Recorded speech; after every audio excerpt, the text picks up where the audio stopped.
The shotgun blast echoed across the frozen Montana valley as Clara Jensen stood on her porch snow, swirling around her weathered boots. "Get off my land!" she shouted at the two figures approaching through the blizzard, a man and a small boy, both near collapse. But when the cowboy lifted his face, revealing eyes that held no threat, only desperate hope, Clara's finger trembled on the trigger. "Please," he said, his voice barely audible above the howling wind. "My son is dying." Those three words shattered something inside her that she'd kept frozen for years. This is the story of a woman who thought love had passed her by until a stranger arrived in a snowstorm and proved that some hearts just need the right person to thaw them. If you're watching from anywhere in this wide world, let me know your city in the comments. I'd love to see how far this tale of unexpected love can travel. The winter of 1882 had been particularly cruel to the Montana Territory and to no one more than Clara Jensen. At 51, she had already lived through more hardship than most people see in a lifetime. The small homestead that had once thrived under her late husband's care now stood as a monument to her stubborn refusal to surrender. Half the land had been claimed by the bank 6 months prior, leaving her with just enough acreage to sustain herself barely. Clara stood at her kitchen window that December evening, watching the snow pile higher against the fence post she'd repaired herself last autumn. Her calloused hands wrapped around a cup of weak coffee she'd been stretching the grounds for 3 days, now unable to make the trek to town through the deepening drifts. The house creaked around her, each groan of timber, a reminder of all the repairs she couldn't afford to make.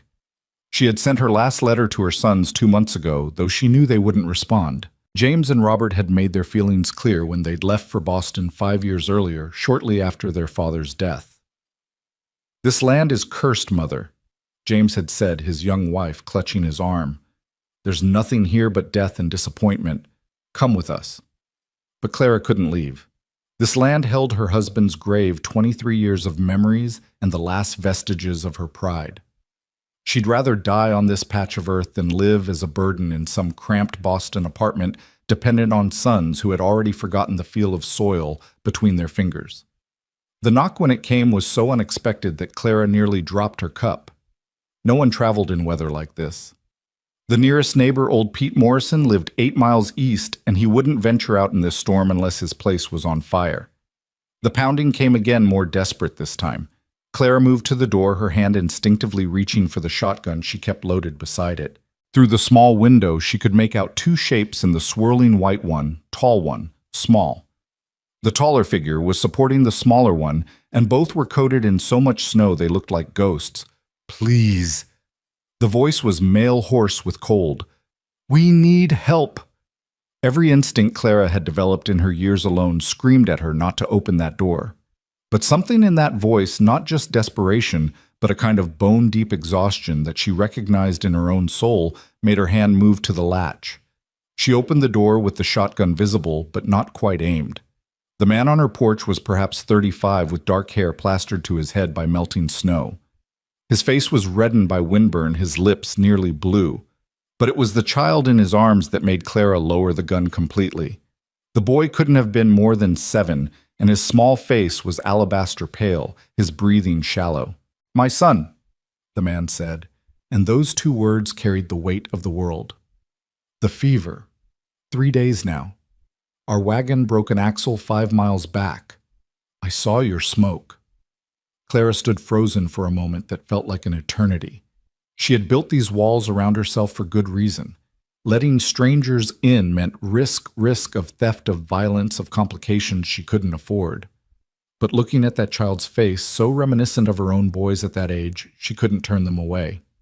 "Bring him in," she said, stepping aside. "Quickly, before you both freeze." The man stumbled through the doorway, and Clara got her first good look at him in the lamplight. Despite his exhaustion, he moved with the controlled grace of someone accustomed to physical work. His clothes, though travel-worn and snow-soaked, were of decent quality, not wealthy, but not destitute either. A cowboy by the look of him, with the kind of broad shoulders and weathered hands that spoke of years working cattle. "Set him on the sofa," Clara directed, already moving to stoke the fire. "Get those wet clothes off him." The man hesitated. "Ma'am, Now," Clara said, using the same tone that had once corralled 2 rambunctious boys and a husband who thought he knew better. Arguing wastes time the boy doesn't have. While the stranger stripped his son's wet outer garments, Clara bustled into action with an efficiency born of experience. She heated water on the stove, gathered clean cloths, and retrieved the small store of medicinal herbs she kept in the pantry. Feverfew for the temperature, willow bark for the aches chamomile to help him rest. "What's his name?" she asked, returning with the supplies. "Thomas," the man replied, his voice catching slightly. "Tommy, he's all I have left." Clara didn't ask about the mother. The way he said it told her everything she needed to know. She'd heard that same tone in her own voice too many times. She worked in silence for the next hour, using every remedy she knew.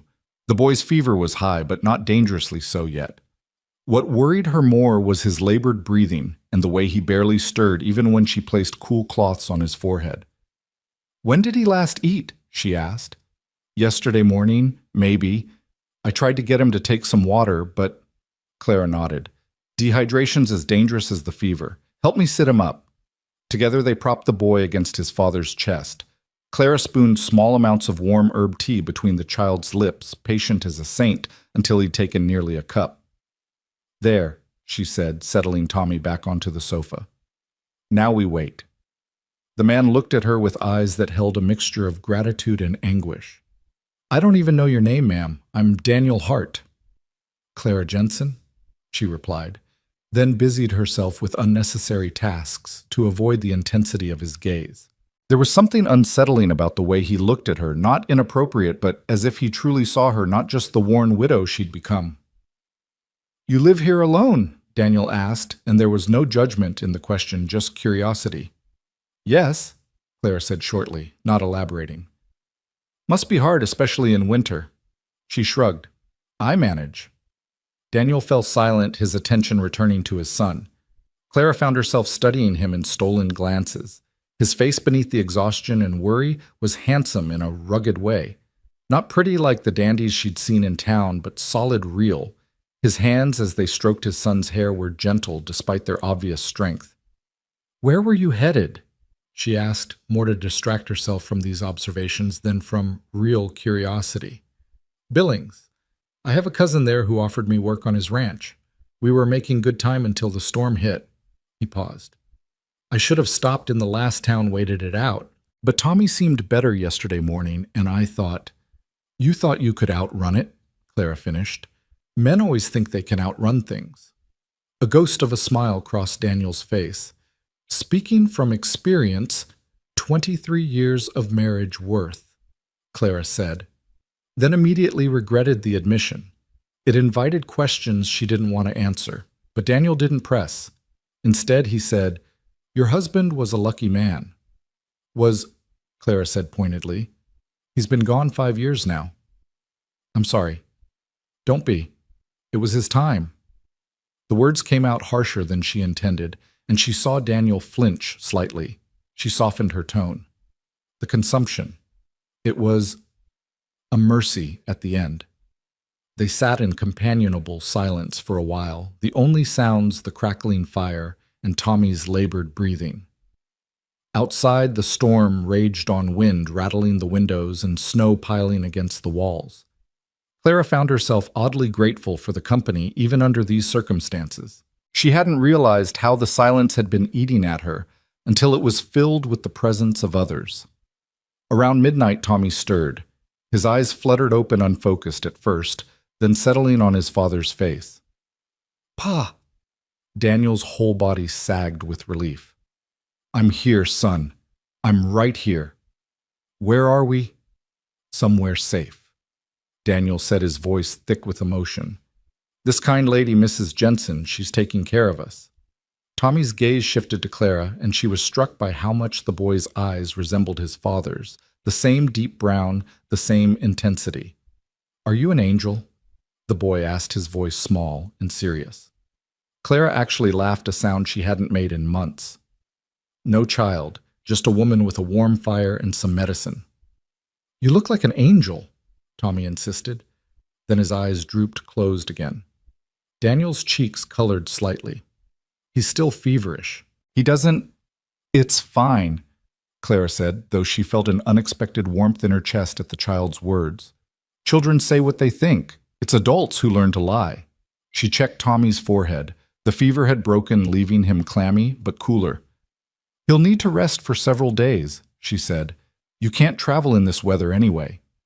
Mrs. Jensen, we've already imposed. You've done nothing of the sort, Clara interrupted. That boy needs rest and proper food. You look like you could use the same. I have the room and… She paused, struggling with the admission. I could use the help around here if you're willing to work for your keep. Daniel studied her for a long moment.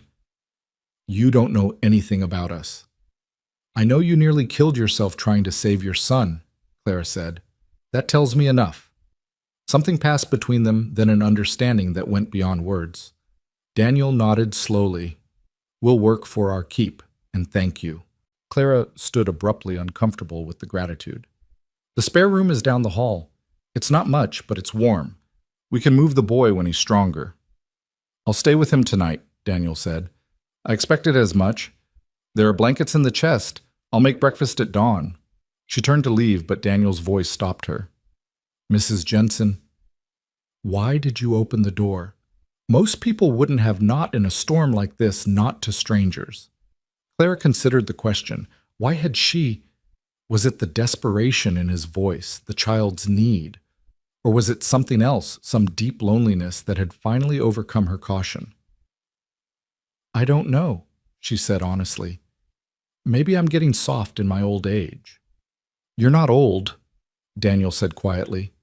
Clara felt heat rise to her cheeks, another sensation she hadn't experienced in years. 51 is old enough, Mr. Hart, especially out here. Age is just numbers, Daniel said. It's the spirit that counts, and yours. He trailed off, seeming to realize he might be overstepping. Good night, Mr. Hart, Clara said firmly, retreating to her room before he could finish the thought. But sleep didn't come easily. She lay in her cold bed, listening to the storm and the occasional murmur of voices from the living room. When had this house last held the sound of others? When had she last felt needed for something beyond mere survival? The next morning dawned clear and bitter cold. Clara rose before the sun, as was her habit, and found Daniel already awake tending the fire. You should be resting, she said. I'm used to early mornings, he replied. Cattle don't care if you're tired. You're a rancher. Had a small spread in Wyoming until… He didn't finish, but Clara could fill in the blanks. Disease, drought. Indians, bandits, there were 100 ways to lose everything out here. Well, there's no cattle here, Clara said. Just chickens, and they're probably frozen solid in this weather. I could check on them, Daniel offered. And I noticed your barn door was hanging loose. I could fix that. With what I haven't got proper tools or supplies. I'm good with my hands, Daniel said, then colored slightly at the possible implications. I mean, I can make do with what's available. Clara found herself hiding a smile when was the last time she'd seen a grown man blush. There might be some old tools in the barn. My husband's. I haven't touched them since… I'll be careful with them, Daniel promised. Tommy slept most of that first day, waking only to take broth and medicine. While Daniel worked on the barn, Clara found herself checking on the boy, frequently drawn by some maternal instinct she'd thought had died with her son's departure. During one of these checks, Tommy caught her hand with his small one. You smell nice, he said drowsily, like Mama used to. What happened to your mother-child? Clara asked gently. She got sick last winter. Pa said she went to heaven. The boy's eyes, so young yet already touched by loss, met hers. Is heaven nice? I'm sure it is, Clara said, though her own faith had been sorely tested over the years. Pa cries sometimes, Tommy confided in a whisper. At night when he thinks I'm sleeping. He misses her. Clara's heart clenched. She knew that particular pain too well, the crying when you thought no one could hear the ache that never quite went away. He's lucky to have you, she told the boy. I'm lucky to have him too, Tommy said with the simple wisdom of children. And now we have you. Just until the storm passes and you're well, Claire reminded him, but the words felt hollow even to her. Daniel returned as the sun was setting, his cheeks red from cold, but his eyes bright with accomplishment. I fixed the barn door and secured the chicken coop. Lost 2 birds to this hold, I'm afraid, but the rest are alive. 2 is better than all of them, Clara said pragmatically. Sit. You need to eat. She'd made a proper meal for the first time in weeks, venison stew, with the last of her preserved vegetables bred from dough she'd been nursing along, even a pot of real coffee from her dwindling supply. Daniel ate with the appreciation of a man who'd been living on trail food, but it was the way he watched her that made Clara self-conscious. Not lustfully, but with a kind of wondering respect, as if she were something unexpected and precious. "This is excellent," he said. "Tommy's mother would have—" He stopped, pain flickering across his face. "Tell me about her," Clara said, surprising herself with the request. Daniel set down his spoon. "Elizabeth, we met in Ohio, married young. She was delicate, beautiful like a china doll, but not made for frontier life. She tried, God knows she tried, but the isolation, the hardship, it wore her down. When the typhoid came through last winter, she didn't have the strength to fight it." "I'm sorry," Clara said, meaning it. "She made me promise to give Tommy a better life," Daniel continued. "That's why we're heading to Billings. My cousin has a prosperous ranch, a town nearby with a school. Tommy deserves that stability, education, a chance at something more." Clara nodded, understanding all too well the desire to give your children better than what you had. "My boys are in Boston," she found herself saying. "They're clerks in a shipping office. They wear suits and have clean hands and wives who've never butchered a chicken. You must be proud." "I suppose," Clara said, though the word proud stuck in her throat. "They're alive and prosperous. That's what matters." Daniel studied her. "But you miss them." It wasn't a question, and Clara didn't answer. She stood to clear the dishes, but Daniel stopped her with a gentle hand on her wrist. The touch sent an unexpected jolt through her. "Thank you," he said simply, "for everything." Clara pulled away, flustered. "It's common decency, nothing more." But as she washed the dishes, she could still feel the warmth of his fingers on her skin. The storm continued for 3 more days.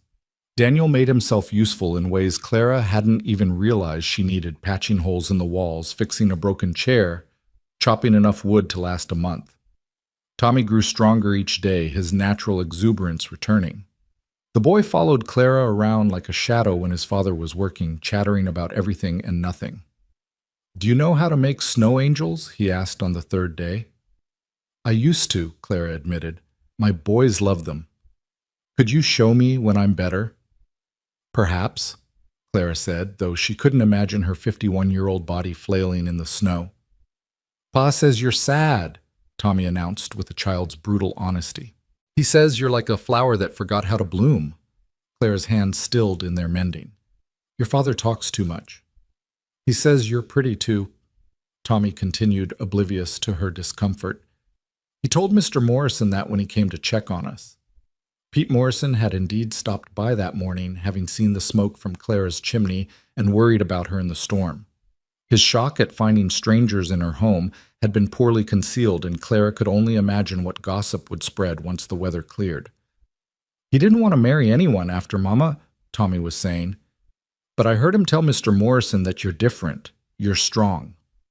"Tommy," Daniel's voice came from the doorway, gentle but firm. "That's enough chattering. Let Mrs. Jensen work." The boy scampered off, but not before Clara caught the look of embarrassment on Daniel's face. "Children," he said apologetically. "They do say the most remarkable things," Clara agreed, focusing intently on her sewing. Daniel cleared his throat. "The storm's breaking. We'll be able to leave tomorrow, maybe the day after." Something cold settled in Clara's chest. Of course they would leave. That had always been the plan. They had somewhere to go, a future waiting for them. She was just a way station in their journey. "Of course," she said, her voice steady, "I'll pack some provisions for your travel." "Clara," Daniel said, and the use of her first name made her look up. But whatever he was going to say was interrupted by Tommy running in, exclaiming about a rainbow visible through the window. The moment passed, leaving Clara wondering what words had gone unspoken. That evening, their last together felt different.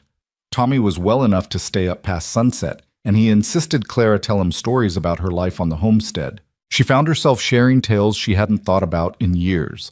The time a bear had tried to break into the chicken coop and her husband had chased it off in his nightshirt, the year grasshoppers ate everything except the turnips, and they'd lived on turnip soup for 3 months the day her eldest son had delivered his first calf, all by himself, at age 12. "You've lived an extraordinary life," Daniel said when she finished. Clara shook her head. "Just an ordinary life with extraordinary moments. That's all any of us get. Some of us get lucky enough to share those moments with remarkable people." Daniel said, his eyes never leaving her face. Clara felt that warmth again spreading through her chest like honey. She stood abruptly. "It's late. You should both rest. Tomorrow will be a long day." But tomorrow came too soon and not soon enough. Clara lay awake most of the night, alternating between wishing the strangers would leave so her life could return to its predictable loneliness and dreading the moment they would walk out her door. She rose even earlier than usual, preparing a breakfast that was perhaps more elaborate than necessary. Daniel and Tommy emerged dressed in their now dry travel clothes, looking like the strangers who had arrived rather than the familiar presences they'd become. "The road should be passable," Daniel said, though he seemed to be trying to convince himself. "The sun's out, and if we're careful, Pa," Tommy interrupted. "Do we have to go?" "Yes, son. Cousin Frederick is expecting us." "But I like it here. Mrs. Jensen needs help, and you fix things, and—" "Thomas," Daniel said firmly, "we've imposed enough on Mrs. Jensen's kindness." Clara turned away, busying herself with packing food for their journey. Her hands shook slightly as she wrapped bread and dried meat. This was right. This was what needed to happen. She'd been alone before they came. She'd be alone after they left. Nothing had changed. Everything had changed. "Thank you," Daniel said, accepting the provisions. His fingers brushed hers in the exchange, and this time Clara didn't pull away. "For saving my son. For everything." "It was nothing," Claire said. "It was everything," Daniel countered. He hesitated, then pulled a small carved figure from his pocket, a horse beautifully detailed. "I made this last night. For you. So you don't forget us." Clara took the carving, running her fingers over the smooth wood. "I'm too old for gifts, Mr. Hart." "No one's too old for gifts," Daniel said softly, "or for new beginnings." Their eyes met and held for a long moment. Clara saw something in his gaze that made her heart race like a young girl's possibility. Hope things she'd thought were long dead. "Pa, can't we stay just one more day?" Tommy pleaded. "No, son, we need to go." But Daniel's voice lacked conviction. They stood at the door, the three of them, none quite willing to take the final step. Outside, the world was blindingly white pristine and deceptively peaceful. The road to Billings stretched ahead while behind lay Clara's small homestead, smoke rising cheerfully from the chimney. "You could stay," Clara heard herself say the words emerging without her permission. "Just until the roads are clearer, a few more days." Daniel's face transformed with something that looked like relief. "The roads are rather treacherous still." "Very treacherous," Clara agreed, though they could all see the sun shining brilliantly on the packed snow. "Yay!" Tommy shouted, throwing his arms around Clara's waist. "We're staying." Over the boy's head, Clara met Daniel's eyes again. He was smiling a real smile that took years off his weathered face. "Just a few more days," he said. "Just a few more days," Clara echoed, though something in her heart whispered that perhaps some stories were just beginning when you thought they were over. As she closed the door against the cold, the carved horse warm in her hand, Clara allowed herself to think that maybe, just maybe, 51 wasn't too old for surprises after all. The house that had felt like a tomb for the past 5 years suddenly felt like a home again, filled with Tommy's laughter and Daniel's quiet strength. She didn't know what the coming days would bring. She didn't know if Daniel and Tommy would truly leave in a few days, or if something else might grow in this snow-covered valley. But for the first time in longer than she could remember, Clara Jensen was curious about tomorrow. The winter had been long and cruel, but as she watched Daniel lift Tommy onto his shoulders, both of them grinning, she thought that perhaps spring wasn't just a matter of seasons. Sometimes it came in the form of unexpected visitors, bringing warmth to the coldest of hearts, and proving that life's greatest adventures could begin when you least expected them. The few days Daniel had mentioned turned into a week, then 2. Each morning he would mention the roads, and each morning Clara would find some reason why travel remained inadvisable. The truth was, none of them wanted this unexpected arrangement to end. Daniel had transformed from a temporary guest into something essential to the rhythm of Clara's days. He rose before dawn tending to chores she hadn't even realized needed doing. The loose boards on the porch no longer creaked. The gaps in the barn walls were sealed against the wind. Even the old water pump, which had required all her strength to operate, now moved smoothly under his repairs. But it was Tommy who had truly changed the atmosphere of the house. The boy's natural cheerfulness was infectious, and Clara found herself humming while she cooked something she hadn't done since her own boys were young. Tommy followed her everywhere when he wasn't with his father, asking endless questions about everything from how to make soap to why the rooster crowed at dawn. "Mrs. Clara," Tommy said one afternoon, using the name he'd settled on despite her gentle corrections, "why don't you have any pictures on your walls?" Clara paused in her bread-making flour, dusting her hands. The question was innocent, but it touched on something painful. She'd taken down all the family photographs after her sons left, unable to bear the daily reminder of what she'd lost. "Pictures fade," she said simply. "Pa has a picture of Mama," Tommy said. "He keeps it in his pocket. Sometimes he looks at it when he thinks I'm not watching." Clara's hand stilled in the dough. She'd noticed Daniel's quiet moments of grief, the way his hand would sometimes go to his chest pocket, touching something there before returning to his work. "It's good to remember those we've lost," she said carefully. "But it makes him sad," Tommy said, his young face troubled. "I think he needs something new to look at, something that makes him smile instead of cry." The boy's wisdom wrapped in childish simplicity made Clara's throat tight. She returned to her kneading with more vigor than necessary. That evening, after Tommy had gone to bed, Clara found Daniel sitting on the porch, despite the cold, staring out at the star-filled sky. She brought him a cup of coffee, real coffee, not the stretched ground she'd been living on before their arrival. "Thank you," he said, accepting the cup. Their fingers brushed, and neither pulled away immediately. "Tommy's worried about you," Clara said, settling into the chair beside him. Daniel sighed. "He's too perceptive for his own good." "Children often are." Clara hesitated, then asked, "Do you regret coming here getting delayed? I mean..." Daniel turned to look at her, and in the moonlight his eyes were dark pools of emotion. "The only thing I regret is that we'll have to leave eventually." The words hung between them heavy with meaning. Clara's heart did that peculiar stuttering thing it had been doing more frequently lately. "Your cousin is expecting you," she said, though the words tasted like ash. "My cousin is expecting a broken man and his son," Daniel said quietly. "A charity case. Someone to pity and employ out of family obligation." "You're not broken," Clara said firmly. "Neither are you," Daniel countered. "Yet here we both are pretending we're just marking time when we both know something else is happening here." Clara's breath caught. They'd been dancing around this for 2 weeks, this unnamed thing growing between them. She was 51 years old, too old for romantic foolishness, too practical for fairy tales. And yet, "I'm old enough to be," she began. "You're not my mother," Daniel interrupted with a slight smile. "You're perhaps 15 years older than me. In the grand scheme of things, what's 15 years against loneliness?" "Daniel." She said his name, a warning and a plea combined. He set down his coffee and turned to face her fully. "Clara, I didn't come here looking for this. God knows after Elizabeth I thought I was done with feeling anything beyond duty to my son. But these 2 weeks, you've brought something back to life in me, in both of us." Clara stood abruptly, needing distance from the intensity of his gaze. "You're grateful, that's all. I saved your son, gave you shelter. You're confusing gratitude with what?" Daniel stood too, moving closer but not touching her. "With the way my day feels incomplete if I don't see you smile. With how Tommy has laughed more in 2 weeks than in the entire year since his mother died. With the way you've made this place feel like home when I haven't had a real home in so long. I'd forgotten what it felt like." Clara's eyes burned with tears she refused to shed. "You don't understand. I've already raised my children. I've already buried a husband. I'm past all that now.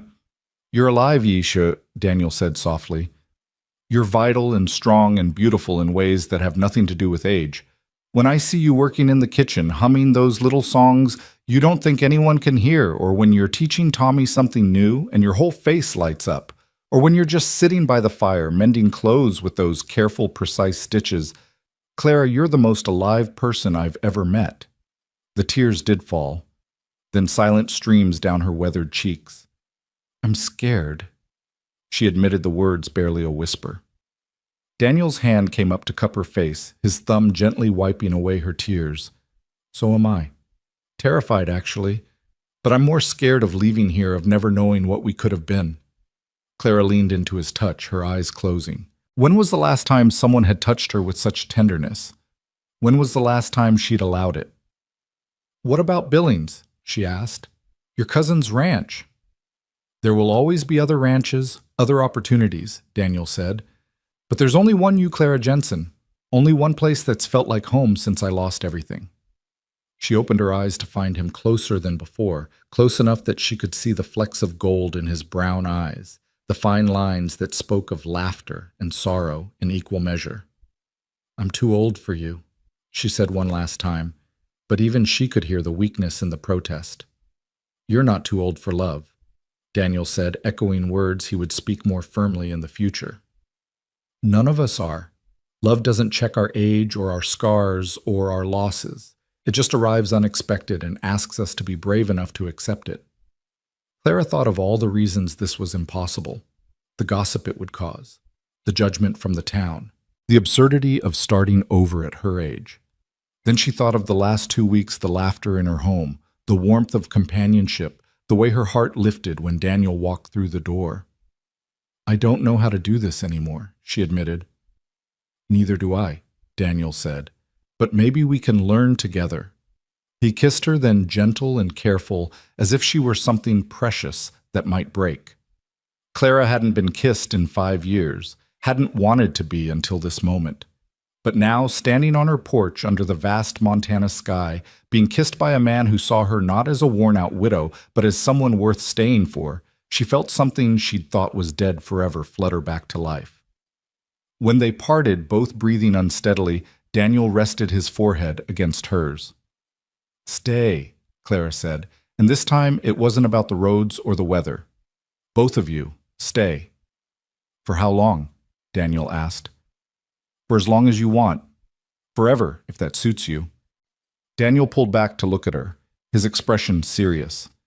Clara, I need you to understand something. I'm not looking for a mother for Tommy or just a roof over our heads. I'm not looking to take advantage of your kindness or your loneliness. If we stay, it's because He paused, struggling with words. It's because somewhere between you saving my son and teaching him to gather eggs, I went and fell in love with you. The words should have sounded ridiculous. They'd known each other 2 weeks. Clara was a practical woman who didn't believe in lightning strikes and fate. But standing there looking into Daniel's earnest face, she believed in this. You barely know me, she said weakly. I know you work yourself to exhaustion rather than ask for help. I know you've kept your husband's tools maintained even though it hurts you to look at them. I know you cry when you think no one's watching, standing at the window looking east toward Boston. I know you give Tommy the biggest portions at dinner and pretend you're not hungry. I know you're stubborn and proud and generous and kind. I know you've been surviving instead of living just like me. What else do I need to know? Clara was crying in earnest now, years of suppressed emotion breaking through her carefully constructed walls. Daniel gathered her into his arms, and she let herself be held, let herself be comforted for the first time since she'd become the one who did the comforting. The town will talk, she said against his chest. Let them. Your cousin will think you've lost your mind. Maybe I have. Maybe losing my mind is the sanest thing I've ever done. Clara pulled back to look at him. And Tommy? What about what's best for him? Tommy needs stability. Yes, but more than that, he needs love. He needs to see that life can begin again after loss. He needs what you've already given him, a home, not just a house. As if summoned by his name, Tommy's voice called from inside. But, Pa, Mrs. Clara, I had a bad dream. They separated, though Daniel kept hold of Clara's hand. Inside, they found Tommy standing in the hallway, rubbing his eyes, his hair sticking up in all directions. "Come here, sweetheart," Clara said, opening her arms. Tommy ran to her without hesitation, burying his face in her skirts. "I dreamed we left," he said, his voice muffled. "I dreamed we went away, and you were all alone again." Clara's eyes met Daniel's over the boy's head. "That was just a dream," she said softly. "Just a bad dream." "Are we staying?" Tommy asked, looking up at her with those impossibly large eyes. "Forever." Clara looked at Daniel, who nodded slightly, a smile playing at the corners of his mouth. "Would you like that?" Clara asked the boy. "To stay here with me?" "More than anything," Tommy said, then paused. "But only if you want us. Pa says we shouldn't stay where we're not wanted." Clara knelt down to Tommy's level, her joints protesting, but her heart full. "Thomas Hart, you and your father are the most wanted people in the entire Montana Territory, at least in this house." Tommy threw his arms around her neck, nearly knocking her over. Daniel steadied them both, his hand warm on Clara's shoulder. "Does this mean you'll be my new mama?" Tommy asked innocently. Clara froze, but Daniel spoke gently. "That's a big decision, son. Let's take things one day at a time, okay?" But Tommy was already moving on with the fluid attention of childhood. "Can we have pancakes for breakfast tomorrow, with the berry syrup?" "Of course," Clara said, standing with Daniel's help. "Now back to bed." After Tommy was settled, Daniel and Clara stood in the hallway, suddenly awkward with the weight of what had been decided. "We'll need to make arrangements," Daniel said. "I'll need to write to my cousin, explain, and I'll need to find work. I can't live on your charity." "Oh, there's work enough here," Clara said. "This place needs 2 people to run it properly. Maybe we could even buy back some of the land the bank took in time." "You'd trust me with that, with your husband's land." Clara thought of the sacred ground she'd been protecting, the memories she'd been hoarding like a miser. "It's just land," she said, and for the first time she meant it. "What matters is what we build on it." Daniel took her hand, brought it to his lips. "We'll build something good, Clara, something lasting." The next morning, the neighbors knew something had changed before Daniel even made the announcement. It was in the way he and Clara moved around each other in the yard, the careful dance of 2 people newly aware of their bodies' proximity. It was in Tommy's excited chatter about staying forever. It was in the smile on Clara's face, a real smile, not the tight, polite expression the town had grown accustomed to. Pete Morrison was the first to visit, ostensibly to check on them after the storm, but really to satisfy his curiosity. He found Daniel repairing the chicken coop while Clara worked on preserving meat, Tommy helping both in turns. "Heard you might be moving on soon," Pete said to Daniel, fishing for information. "Actually, Mr. Morrison, I've decided to stay," Daniel said straightforwardly. "Mrs. Jensen has kindly offered us a permanent position here." Pete's eyebrows climbed toward his hairline. "That's so, and what position might that be?" "Whatever needs doing," Daniel said simply. "This place needs work, and I need work. Seems like a good match." Pete looked between Daniel and Clara, who had come out to greet him, flour in her hair and a flush on her cheeks that had nothing to do with the cold. "Clara," Pete said carefully, "you sure about this? Taking on strangers?" "They're not strangers anymore, Pete," Clara said firmly. "And yes, I'm sure." Pete studied her for a long moment, then nodded slowly. "Your husband was a good man, Clara. He'd want you to be happy." "I know," Clara said softly. "That's why I'm choosing to be." After Pete left undoubtedly to spread the news far and wide, Clara found herself nervous about the town's reaction. She'd been part of this community for over 20 years, but taking in a younger man and his son unchaperoned was bound to cause scandal. "Are you regretting it already?" Daniel asked, finding her staring out the window toward town. "No," Clara said, surprised to find it was true. "Just wondering what battles we'll need to fight." "We'll fight them together, T," Daniel said, standing beside her. "That's what partners do." Partners. The word sent a warm thrill through Clara. She'd been alone so long she'd forgotten what it felt like to have someone shoulder the burden with her. The next few weeks were an adjustment for all of them. Daniel moved his few belongings into the barn, initially maintaining propriety while they figured out their new arrangement. But he took his meals with Clara and Tommy and spent his evenings by their fire. The house, which had felt too large and empty for one person, now seemed exactly the right size. Daniel proved to be more than just a hard worker. He had a sharp mind for business, suggesting improvements to their farming operations that Clara hadn't considered. He negotiated with the bank representative who came calling, managing to arrange a payment plan that might allow them to reclaim some of the lost land within a year. "How do you know so much about finance?" Clara asked one evening after he'd spent an hour explaining his plans for expanding their vegetable garden into a proper market operation. Daniel looked embarrassed. "I wasn't always a rancher. Before I met Elizabeth, I worked in a bank in Cincinnati. I gave it up for her to chase the dream of our own land out west." "Do you regret it?" Clara asked. "Not for a moment," Daniel said. "That life led me here." Tommy, meanwhile, had transformed the house with his presence. He drew pictures that Clara tacked to the walls, filling the empty spaces she'd maintained for so long.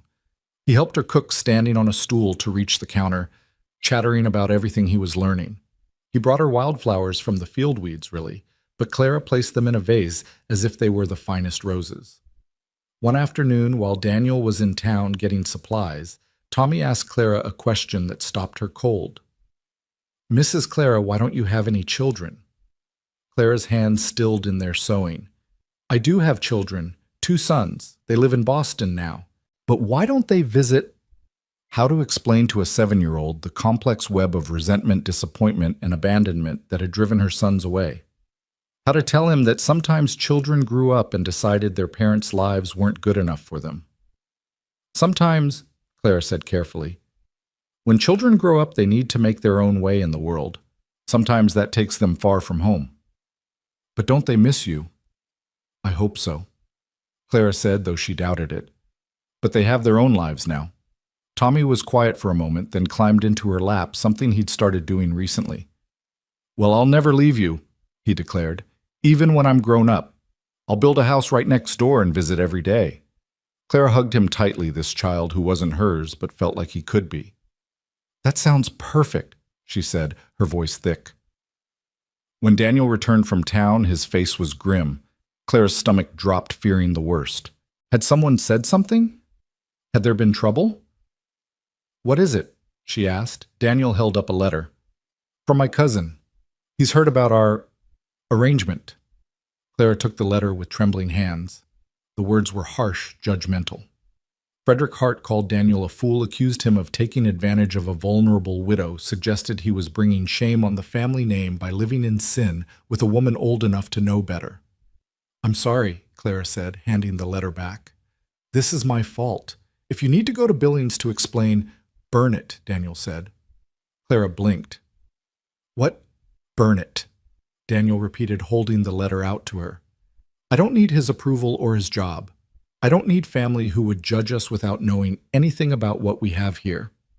Clara took the letter and without hesitation threw it into the fire. They watched it burn together, the judgmental words turning to ash and smoke.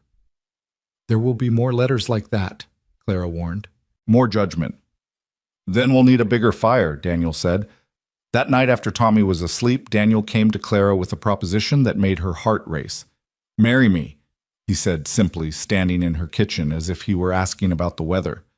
Clara nearly dropped the plate she was drying. "Daniel." "Hear me out," he said, moving closer. "I know it's fast. I know people will talk regardless. But Clara, I don't want to court you properly and wait a respectable period and dance around what we both know is happening here. Life is short and uncertain. Elizabeth taught me that. We could have years together, or we could have months. But whatever time we have, I want to spend it as your husband." Clara set down the plate, her hands shaking. "I'm too old to give you more children. I have Tommy. He's enough. People will say you married me for the land, for security. Let them say it. We'll know the truth." "Daniel, I'm scared," Clara admitted. "I've been alone so long I don't know how to be married again. I don't know how to share my life, my bed, my future. What if I'm too set in my ways? What if—" Daniel silenced her with a kiss deeper than their first, full of promise and passion. When they parted, Clara was breathless. "We'll figure it out together," he said. "That's what marriage is, 2 people choosing to figure life out together no matter what comes."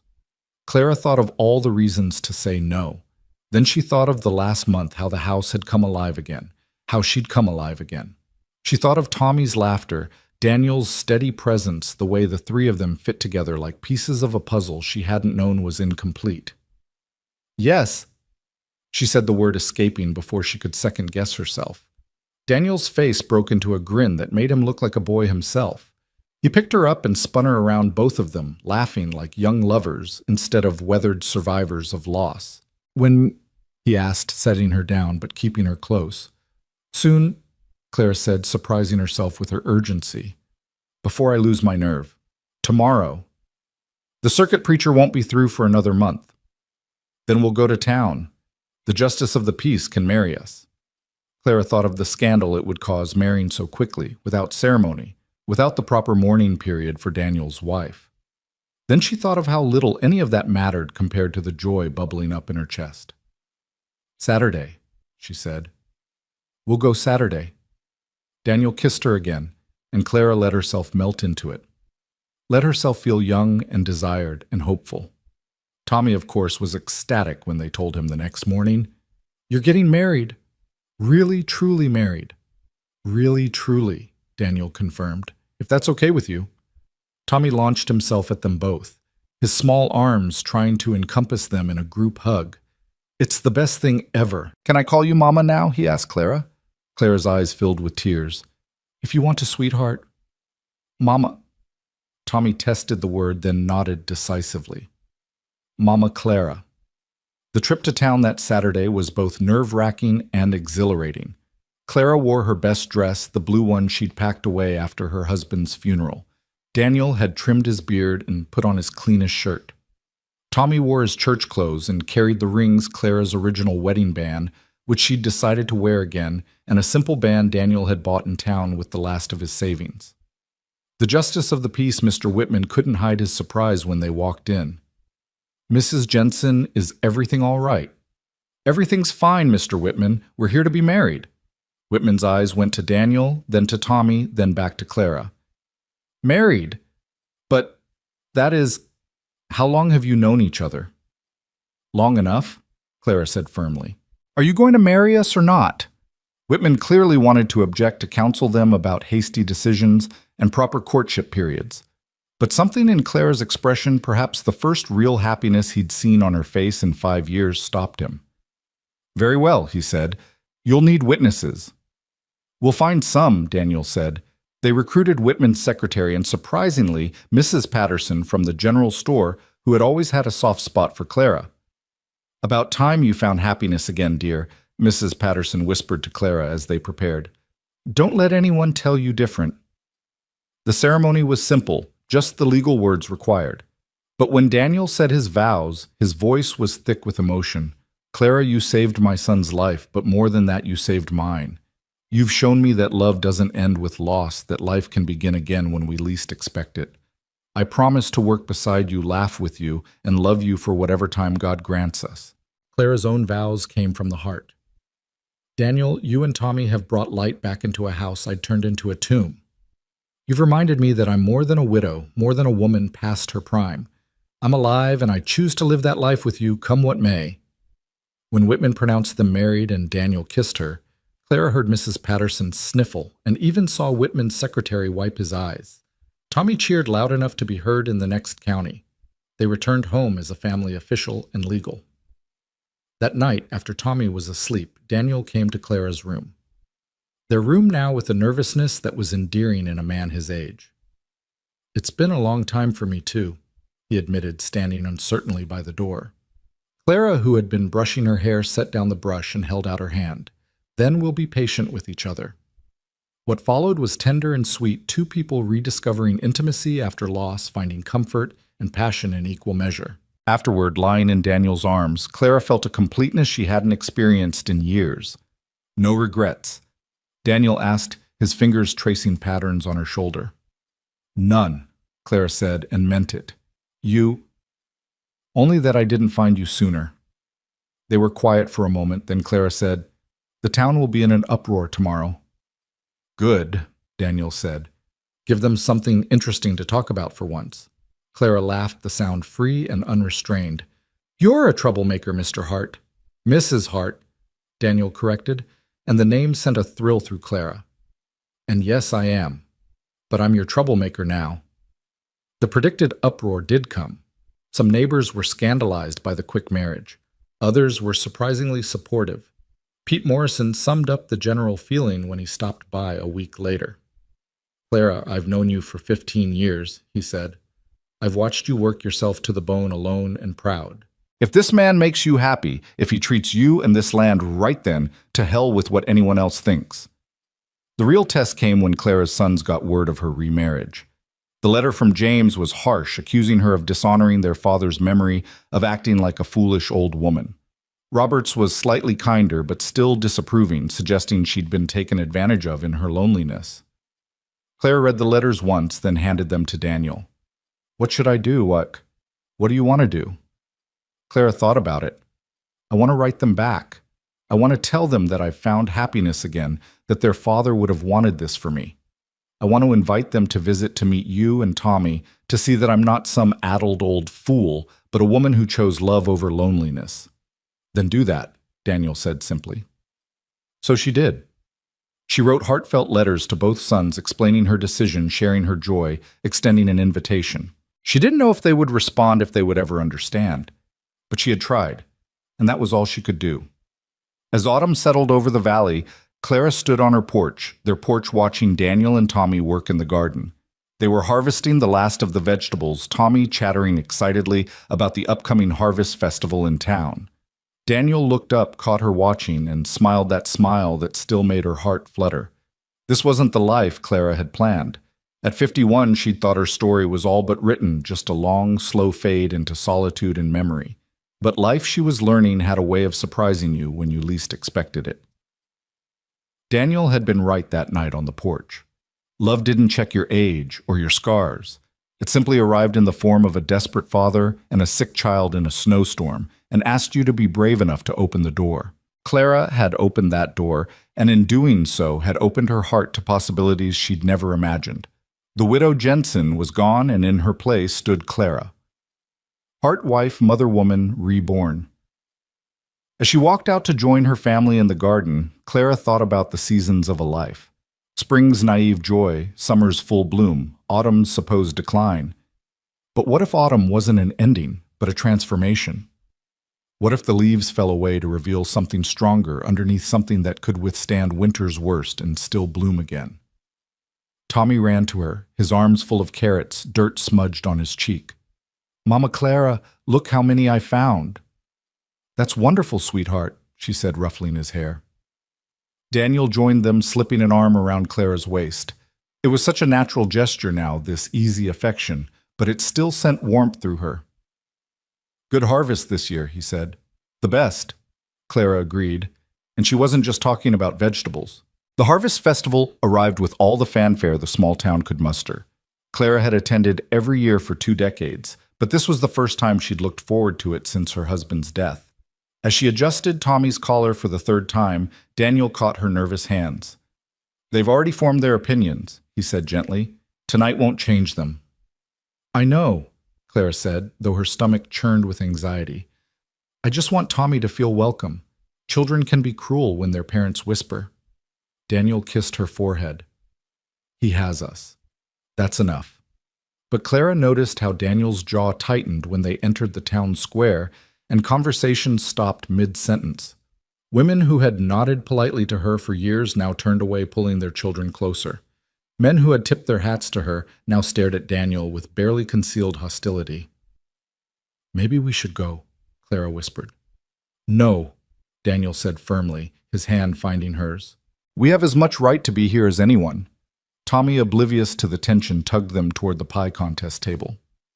"Mama Clara, did you enter your apple pie?" "I did, sweetheart."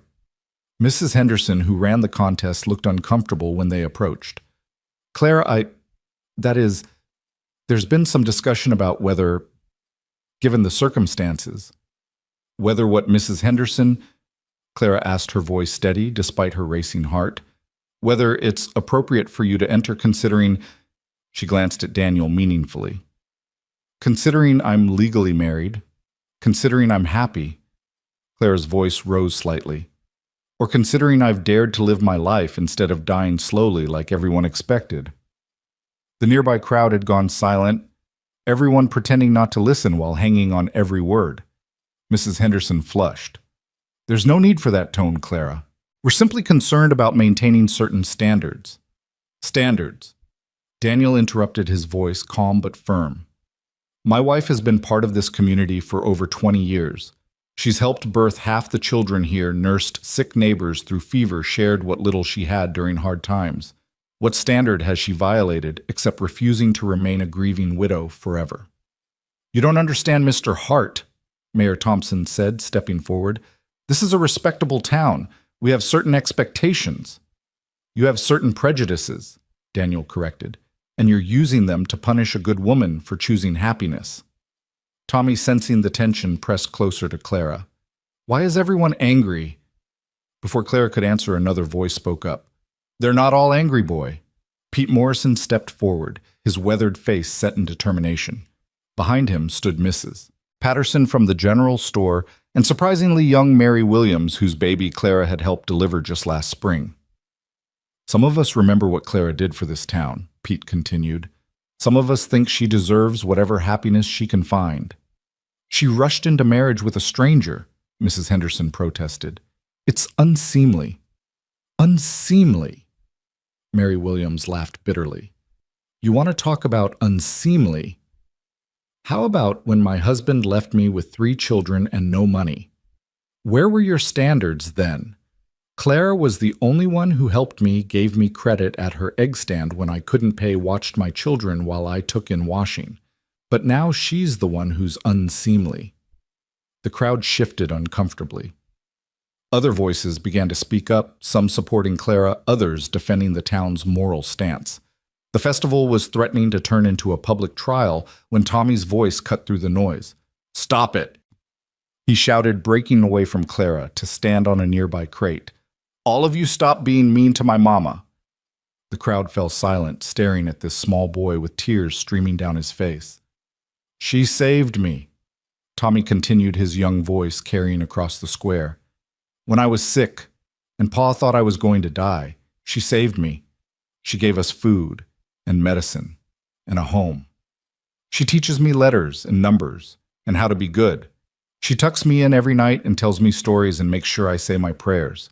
She loves me and Pa, and we love her. Why is that bad? Why does that make you angry? Clara's heart broke and swelled simultaneously. She moved toward Tommy, but he wasn't finished. My real mama died, he said, his voice smaller now. I was sad all the time. Pa was sad too. We were so sad we forgot how to be happy. But Mama Clara made us remember. She made us a family again. And if you're mean to her, then you're mean to me and Pa too, and we don't need you anyway. We have each other. He jumped down from the crate and ran to Clara, who caught him in her arms, both of them crying now. Daniel wrapped his arms around them both, creating a protective circle against the world. The boy's right, a gravelly voice said. Old Samuel Brennan, the town's eldest resident, pushed through the crowd with his cane. I've lived in this town for 73 years. I've seen good people and bad sinners and saints. Clara Jensen. Clara Hart now is good people. Always has been. And if we run her off because she found love again, then we're the ones who should be ashamed. The old man's words carried weight. Slowly the crowd began to disperse, some looking ashamed, others still disapproving but less willing to voice it publicly. Mrs. Henderson huffed and turned away, but not before Clara saw uncertainty in her eyes. Pete Morrison approached them. Why don't you folks come sit with us? My wife's got a blanket spread out, and she made enough food for an army. It wasn't a complete victory, but it was a beginning. As they settled on the Morrisons' blanket, other families began to drift over. Not many, but enough. Mary Williams brought her children, who immediately engaged Tommy in a game. The Brennans joined them, then the Kowalskis, who ran the feed store. Thank you, Clara said to Pete. He shrugged. Town's got to decide what kind of place it wants to be. I figure a place that punishes happiness ain't worth living in. As the evening wore on, Clara began to relax. Daniel's hand found hers in the darkness as they watched Tommy play with the other children, his earlier tears forgotten in the joy of new friendships. The pie contest results were announced, and though Clara's pie didn't win, She suspected that was deliberate. Several people made a point of telling her it should have. But the real test came the next morning when they attended church. The congregation's reaction would set the tone for their future in the community. Clara dressed carefully, choosing her most conservative dress. Daniel wore his best suit, and Tommy was scrubbed until he shone. "Whatever happens," Daniel said as they approached the church, "we face it together." The whispers started the moment they entered. Clara kept her head high, leading her family to the pew she'd occupied for 20 years.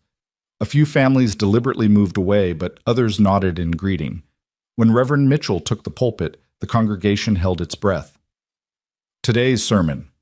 He began, his eyes finding Clara's, is about love, specifically 1 Corinthians chapter 13. Clara felt Daniel's hand tighten on hers. "Love is patient," the Reverend read. "Love is kind. It does not envy. It does not boast. It is not proud. It does not dishonor others. It is not self-seeking. It is not easily angered. It keeps no record of wrongs." His gaze swept the congregation. How many of us can say we embody these words? How many of us choose kindness over judgment, patience over condemnation? Mrs. Henderson shifted uncomfortably in her front pew. "The scripture tells us that love never fails," Reverend Mitchell continued. "It doesn't say love has an age limit. It doesn't say love must follow our timeline or meet our approval. It simply says, love never fails." He paused, letting his words sink in. "I've been minister here for 15 years. In that time, I've seen Clara Jensen bear loss with grace work, with determination, and give with generosity. If she has found love again, who are we to question God's gift?" The sermon continued, but Clara barely heard it through her tears. Daniel squeezed her hand and Tommy leaned against her side. When the service ended, the congregation's exit was subdued. But as the Hart family prepared to leave, Reverend Mitchell stopped them. "Clara, Daniel, might I have a word?" They followed him to his office, Tommy trailing behind. "I wanted to apologize," the Reverend said once the door was closed. "I should have performed your marriage ceremony. I let town gossip influence my judgment, and that was wrong." "It's done now," Clara said. "Yes, but I'd like to offer something, a blessing ceremony. Not a wedding since you're already married, but a public blessing of your union. It might help the community accept—" "No," Daniel interrupted. "Respectfully, Reverend, we don't need the community's acceptance. We have each other and we have God's blessing whether this town recognizes it or not." The Reverend nodded slowly. "You're right, of course, but the offer stands if you change your mind." As autumn deepened into winter, the Hart family settled into their new rhythm.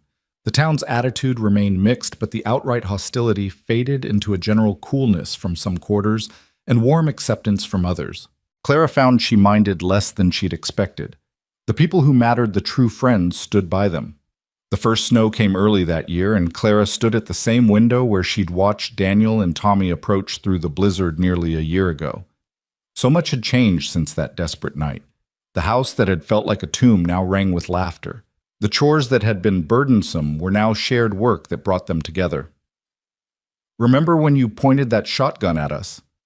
Daniel said, coming up behind her and wrapping his arms around her waist. "You were strangers on my land in a blizzard," Clara defended. "What was I supposed to do?" "Exactly what you did," Daniel said, kissing her neck. "Save us." "You saved me right back," Clara said, turning in his arms. "Mama, look what I made." Tommy burst in, covered in snow, holding a misshapen snowman's head. "That's wonderful, sweetheart," Clara said. "But you're dripping all over my clean floor." "Sorry, Mama." But Tommy's grin was unrepentant. As Clara went to get towels, she heard Daniel and Tommy planning where to build their snow family. The casual domesticity of it filled her with contentment. This was what she'd been missing all those years alone, not just companionship, but partnership, not just love, but family. That evening, as they sat by the fire, Daniel whittling, Clara sewing, Tommy practicing his letters, a knock came at the door. They all tensed. Unexpected visitors rarely brought good news. Daniel answered the door, his hand near the rifle they kept by the entrance. But instead of trouble, a familiar figure stood in the doorway, though aged and weathered by city life. "James?" Clara gasped, recognizing her eldest son despite the years of absence. James Jensen looked older than his 30 years, his face drawn with exhaustion and something else defeat, perhaps. His clothes, though once fine, were worn and travel-stained. "Mother," he said, his voice formal, "I apologize for arriving unannounced." Clara's joy at seeing him warred with hurt over his long absence and harsh letters. "Come in," she said finally. "You must be freezing." James entered awkwardly, his eyes taking in the changes, the pictures on the walls, Tommy's toys scattered about Daniel's presence. "This is my husband, Daniel," Clara said, her chin lifting slightly, "and our son, Tommy." James's jaw tightened, but he nodded politely. "Mr. Hart." "James?" Daniel responded, equally formal. "We've heard a lot about you." "Nothing good, I imagine," James said bitterly. "That's enough," Clara said sharply. "Whatever's brought you here, we can discuss it civilly. Tommy, go get ready for bed." "But Mama." "Now please." After Tommy reluctantly left, Clara turned to her son. "Why are you here, James?" James seemed to deflate. "I've lost everything, Mother. My position, my savings, my wife. She left me for a banker with better prospects. Robert won't help. He says I made my bed and should lie in it. I had nowhere else to go." Clara's heart ached for her son despite everything. This was the boy she'd raised, taught to walk, nursed through illness. But he was also the man who'd abandoned her, judged her, condemned her happiness. "So you've come home to the life you rejected," Daniel said quietly. "The life you were so eager to leave behind." James flushed.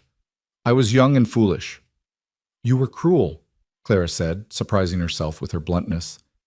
"Your letters when you left your condemnation of my marriage, you were cruel, James." "I know," James said, and to Clara's surprise, tears filled his eyes. "I know, Mother. I was so sure I was better than this place, better than—" He gestured helplessly.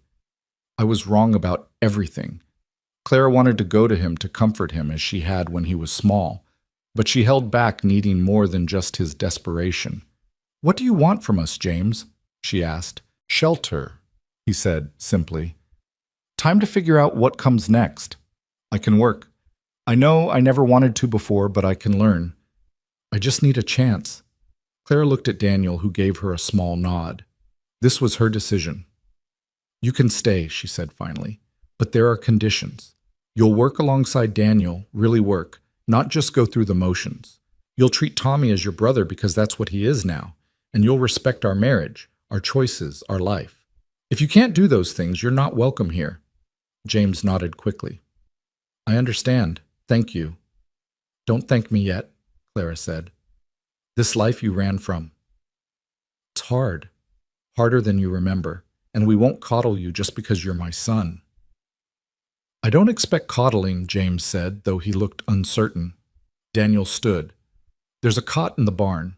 It's warm enough with the animals, and there's a stove. You can stay there until we figure out something more permanent." It wasn't the warmest welcome, but it was more than James had probably expected. As he gathered his meager belongings, Clara touched his arm. "James, I'm glad you're safe. Whatever's happened between us, you're still my son." James's composure cracked slightly.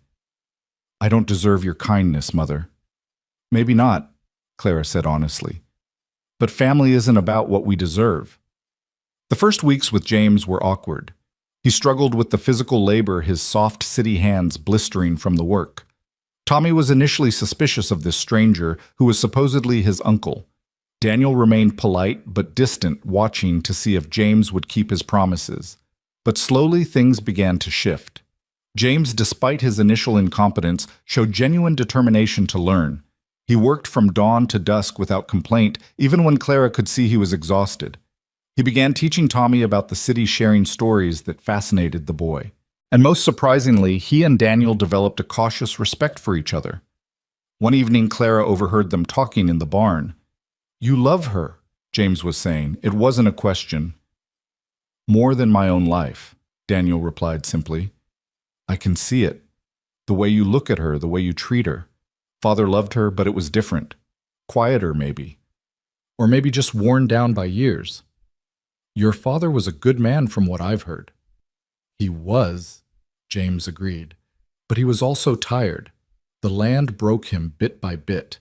Mother held him together, but I think I think maybe she needed someone to hold her together too, and he was too exhausted to notice. There was a pause, then James continued. I'm glad she has you. I didn't want to be, but I am. She deserves to be happy. She deserves everything, Daniel said. I just hope I can give her enough. You already have, James said. I've never seen her like this. Even before Father died, she wasn't this alive. Clara moved away from the door, her heart full. James was changing, growing, becoming the man she'd always hoped he could be. The city had humbled him, failure had taught him empathy, and returning home had shown him what truly mattered. Christmas approached with a kind of anticipation the homestead hadn't seen in years. Tommy was beside himself with excitement, having been promised his first real Christmas with a full family. James had been working on something secret in the barn, and Daniel had made mysterious trips to town. On Christmas Eve, as snow fell softly outside, they gathered around the tree Daniel and Tommy had cut down. It was decorated with strings of berries, paper angels Tommy had made, and a few precious glass ornaments Clara had saved from her early marriage. Before we open gifts, Clara said, I want to say something. Everyone turned to her, Tommy bouncing with impatience. A year ago, I was alone on Christmas. I had convinced myself that was my fate, my punishment maybe for whatever sins I'd committed. I had accepted that my story was over. She looked at each of them in turn. But God had other plans. He sent me a desperate father and a sick child in a blizzard. He gave me back my son when I thought I'd lost him forever. He built me a family when I thought I was destined to be alone. She wiped her tears, not caring that they could see her cry. This year, I'm grateful, not just for the big things, but for all of it. For Tommy's laughter, for Daniel's strength, for James's return, for the way the house smells like bread again, for the sound of voices besides my own, for the warmth of another body in my bed. Mother, James protested, embarrassed. Clara laughed. Oh, hush, I'm old enough to say what I please. My point is, family isn't just about blood. It's about choice. We've all chosen to be here, to be together, to be family. And that's the greatest gift I could ask for. Can we open presents now? Tommy asked, making everyone laugh. The gifts were simple but heartfelt. James had carved a beautiful wooden box for Clara's sewing supplies. Daniel gave her a new shawl he'd had Mrs. Patterson help him select. Tommy presented her with a picture he'd drawn of their family, including James and even the chickens. Clara had knitted new scarves for everyone and made Tommy a stuffed horse. But her gift to Daniel was special, a watch that had belonged to her father, carefully cleaned and repaired. It should stay in the family, she said as she gave it to him. Daniel's eyes misted as he took it. Clara, I can't. You can and you will, she said firmly. You're the head of this family now. It's yours. But the biggest surprise came from James. He pulled out a letter holding it uncertainly. I wrote to Robert, he said. Told him about everything. How happy you are, Mother. How wrong we were. How Daniel and Tommy have become family. And I asked him to come visit to see for himself. Clara's hand went to her heart. James? He might not come, James warned. He's stubborn, and his wife has opinions, but I tried. That's all we can do, Clara said, hugging her eldest son for the first time in years. Try. As winter deepened, the Hart family settled into their new configuration. James proved to be a quick learner once he overcame his initial resistance to physical labor. He had a good head for numbers and began helping Daniel with the business side of their expanding operation. Tommy thrived with the attention of 3 adults. His reading improved dramatically under James's tutelage, while Daniel taught him practical skills, and Clara nurtured his gentle heart. The boy who had arrived near death was now robust and energetic, his laughter a constant soundtrack to their days. One morning in late January, Clara woke to find Daniel already up, staring out the window at the snow-covered fields. What is it? She asked, joining him. Just thinking about how different everything is from last year, he said, pulling her against him. Sometimes I can barely believe it's real. It's real, Clara assured him, standing on her toes to kiss him. Every beautiful, chaotic, imperfect bit of it. No regrets, he asked, as he did sometimes when the doubt crept in. Only one, Clara said, and his face fell until she continued. That we didn't find each other sooner. A commotion outside interrupted them. Tommy's voice high with excitement and James calling out something they couldn't make out. They dressed quickly and went to investigate. In the yard stood a fancy carriage incongruous against the rustic setting. Beside it stood a man Clara recognized despite the years her younger son Robert. With him was a primly dressed woman, who must be his wife Margaret, and 2 children Clara had never met her grandchildren. "Robert," she breathed, hardly daring to believe it. Robert looked older, more serious than she remembered. His eyes took in the scene, James in work clothes. Daniel's arm around Clara's waist, Tommy bouncing excitedly. "Mother," he said formally. Then his composure cracked. "Mama." Clara ran to him, not caring about dignity or propriety. Her baby boy, her youngest, had come home. Robert caught her hugging her tightly, and she felt him shake with suppressed emotion. "I'm sorry," he whispered. "James's letter. I was wrong. We were both wrong." "Shh," Clara soothed. "You're here now. That's what matters." Margaret stood stiffly beside the carriage, clearly uncomfortable. The 2 children, a boy about Tommy's age and a younger girl, peered out curiously. "Margaret," Clara said warmly, though she'd never met the woman. "Welcome. You must be frozen. Come inside." The reunion was awkward at first. Margaret was clearly a city woman unused to frontier life. She looked askance at the simple furnishings, the rustic conditions.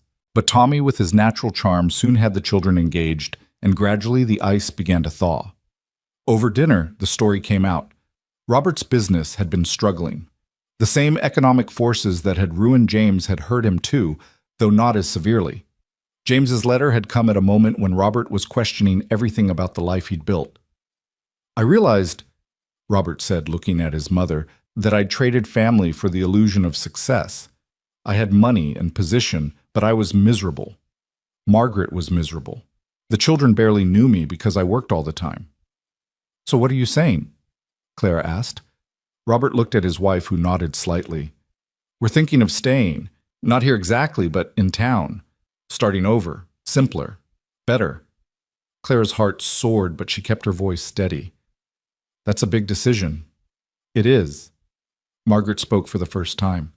"But seeing you all here, seeing how happy you are despite having so much less materially, it's made us think." "Think what?" Daniel asked. "That maybe we've been valuing the wrong things," Margaret admitted. Over the next few days, Robert and his family integrated into the household routine. Margaret, despite her initial prissiness, proved to be intelligent and willing to learn. She helped Clara with household tasks, asking questions about everything from bread making to preserving meat. Robert worked alongside James and Daniel, the 3 men developing an easy camaraderie. Plans began to form, expanding the operation, perhaps opening a store in town to sell their produce directly, bringing in new breeding stock to improve the chickens. "We could make this place profitable," Robert said one evening, his business mind engaged. "Really profitable, not just subsisting." "It's already profitable," Clara said mildly. "It gives us everything we need." "But it could give you more," Robert insisted. "You deserve more, Mother." Clara looked around the room at Daniel, steady and strong, at Tommy and her grandchildren playing together, at her sons finally home, at Margaret slowly becoming the daughter she'd never had. "I have everything I could ever want," she said simply. But the boys' enthusiasm was infectious, and soon even Clara was caught up in their plans. They would buy back the land the bank had taken, expand the barn, maybe even hire help during harvest.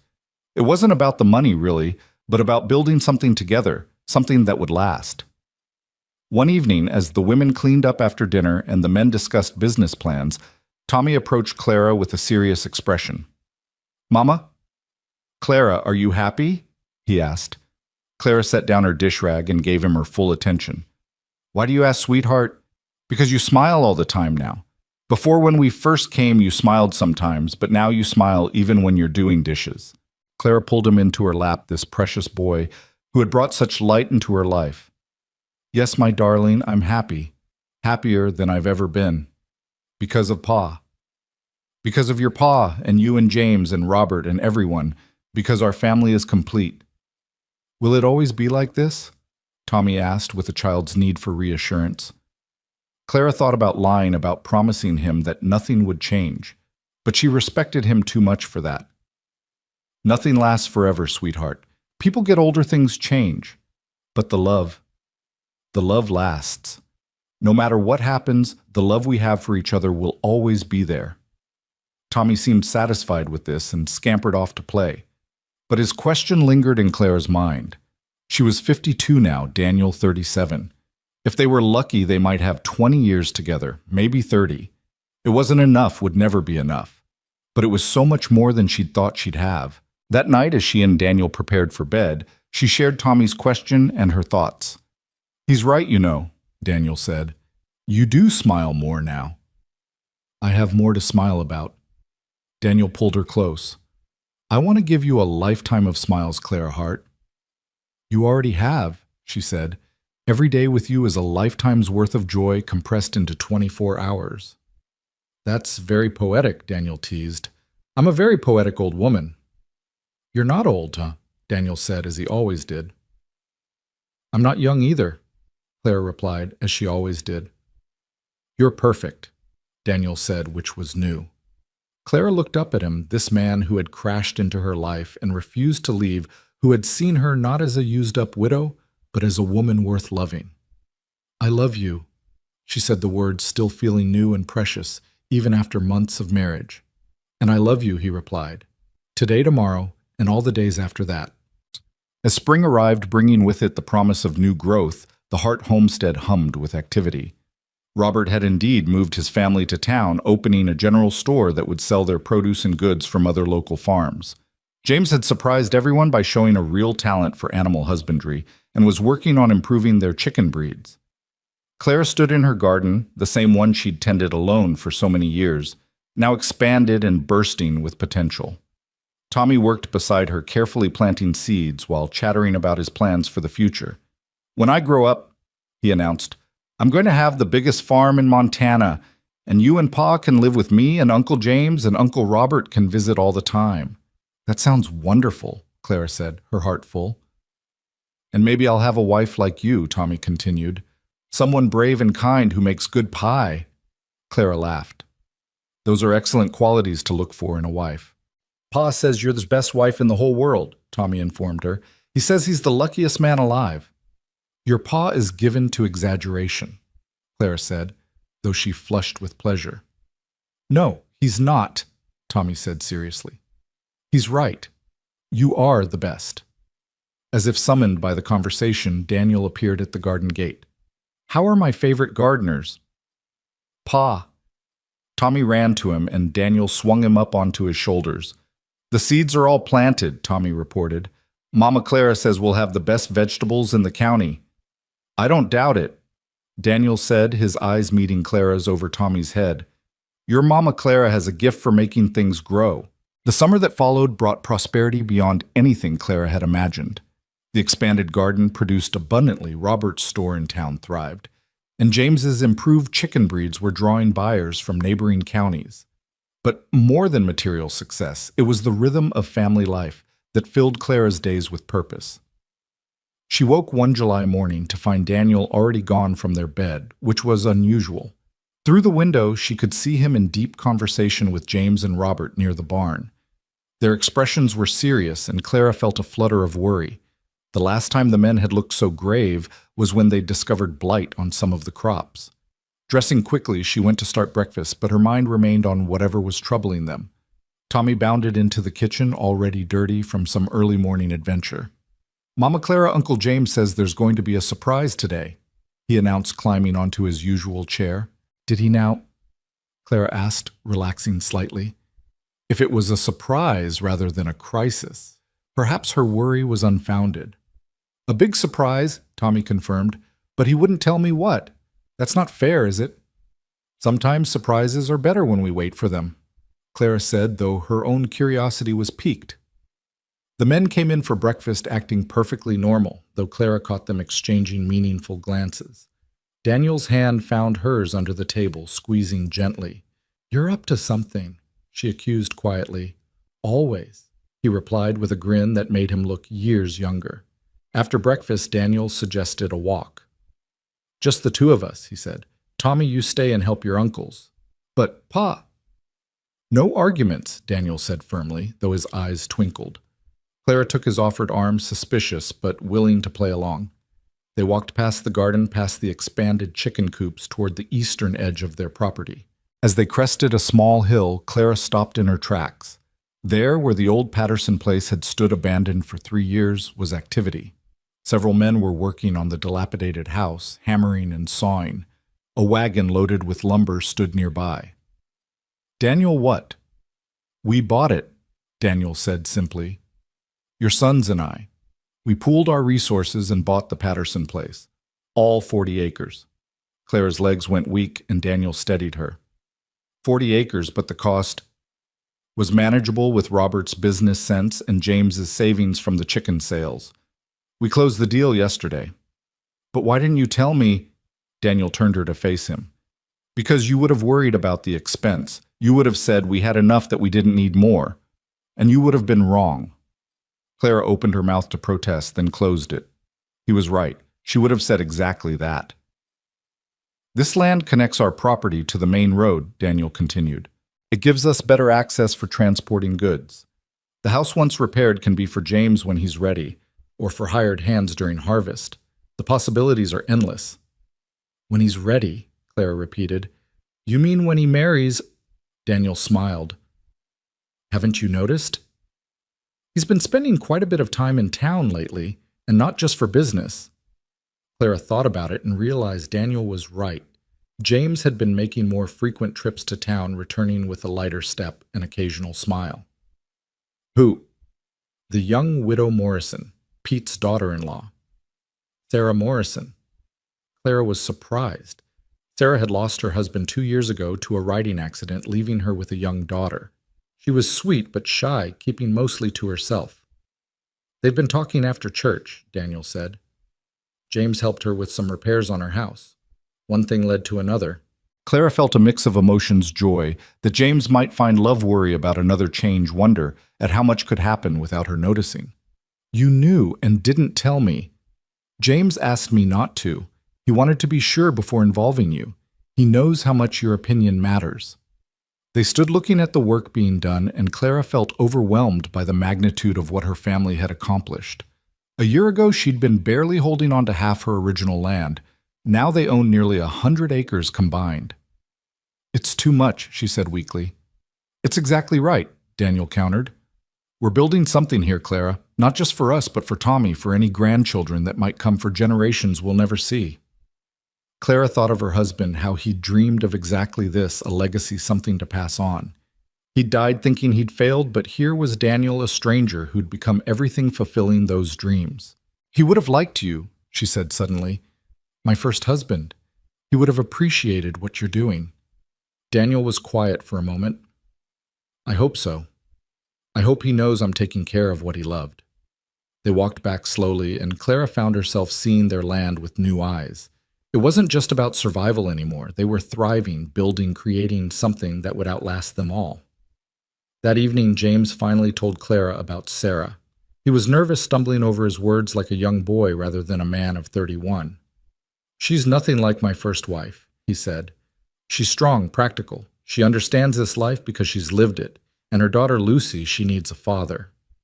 And you need a family, Clara said gently. I have a family, James protested. You, Daniel, Tommy. A family of your own, Clara clarified. There's no shame in wanting that, James. Would you meet with her properly? I mean, give your blessing. Clara was touched that it mattered to him. Of course, invite her for Sunday dinner. Sarah Morrison came that Sunday, bringing her daughter Lucy and a berry pie that rivaled Clara's own. She was 28 with sun-streaked brown hair and capable hands. More importantly, she looked at James with a warmth that made Clara's heart ease. Lucy, who was 5, immediately attached herself to Tommy, following him around with adoration. Tommy, used to being the youngest, preened under the attention. Your mother must be pleased, Clara said to Sarah as they cleaned up after dinner. Sarah's face shadowed. She passed last winter, the influenza. I'm sorry, I didn't know. We kept it quiet. Pa Morrison, that's what I call James's father. He took it hard. That's partly why I think he's been pushing James and me together. He wants family around again. Clara studied the younger woman. And what do you want? Sarah met her eyes directly. I want a partner. Someone to share the load to laugh with at the end of a hard day. I had that once briefly. I'd like it again. She paused. James is a good man. He's told me about his mistakes, his failures, but I see who he is now, not who he was. And who is he now? Clara asked. Someone who learned from his mistakes. Someone who chose to come home when he could have gone anywhere. Someone who looks at his family like they hung the moon. Sarah smiled. Someone who talks about his mother with such respect that I knew I had to win your approval. Clara found herself liking this straightforward young woman. You have it, she said simply. My approval and my welcome. The courtship progressed quickly after that. Prairie romances often did. There wasn't time for extended ceremonial dancing around feelings when winter was always coming, when work was always waiting. By August, James had proposed and a September wedding was planned. 2 weddings in 1 year. Mrs. Henderson sniffed when the announcement was made at church. That family certainly moves fast. But her disapproval had lost its sting. The Hart family's success had shifted the town's opinion. It was hard to argue with prosperity, and the Harts were bringing prosperity not just to themselves, but to the whole community through Robert's store and their various enterprises. The wedding was held at the homestead in the same garden where Clara and Daniel had exchanged their own vows months earlier. Sarah wore a simple blue dress, James looked handsome and nervous, and Lucy scattered rose petals with serious concentration. Clara watched from Daniel's side, Tommy between them, as her eldest son married this capable young woman. When the Reverend pronounced them married, the cheer that went up could probably be heard in town. The reception was a community affair. Tables groaned under the weight of food, musicians played, and dancing went on until well past dark. Clara found herself spun from partner to partner. Daniel, James, Robert, even old Samuel Brennan took a turn. You've done something remarkable here, Clara Hart, Samuel said as they slowly waltzed. You've taken broken pieces and made them whole. I had help, Clara said, glancing at Daniel, who was teaching Lucy some complicated dance step. The best of us always do, Samuel agreed. As the evening wound down, Clara found herself sitting with Sarah, now officially her daughter-in-law, watching the festivities. Thank you, Sarah said quietly. For what? For raising a man worth marrying, for accepting me, for all of this. She gestured at the gathering. I haven't felt part of something since my husband died. You've given that back to me. Clara took the younger woman's hand. We're family now. That means you're never alone again. Sarah's eyes filled with tears. I'm beginning to understand why James speaks of you the way he does. As autumn arrived, the homestead settled into new patterns. James and Sarah had moved into the renovated Patterson house, close enough to be part of daily life, but with their own space to build their marriage. Lucy had started school in town often, accompanied by Tommy, who had appointed himself her protector. One October morning, Clara woke feeling unwell. Nothing specific, just a bone-deep weariness that made rising difficult. Daniel noticed immediately. You're pale, he said, feeling her forehead. No fever, though. I'm fine. Clara insisted, though standing made her dizzy. Just tired. We've been working hard. Too hard, Daniel said firmly. You're staying in bed today. Daniel, I can't. You can and you will. His tone brooked no argument. Sarah can handle the household duties. You rest. Clara wanted to protest, but the truth was lying back down felt wonderful. She dozed fitfully through the morning, waking to find Tommy sitting beside her bed, his face creased with worry. Are you sick, Mama Clara? Just tired, sweetheart. Lucy's mama died after being tired. Tommy said, his voice small. Clara's heart clenched. She pulled him onto the bed with her.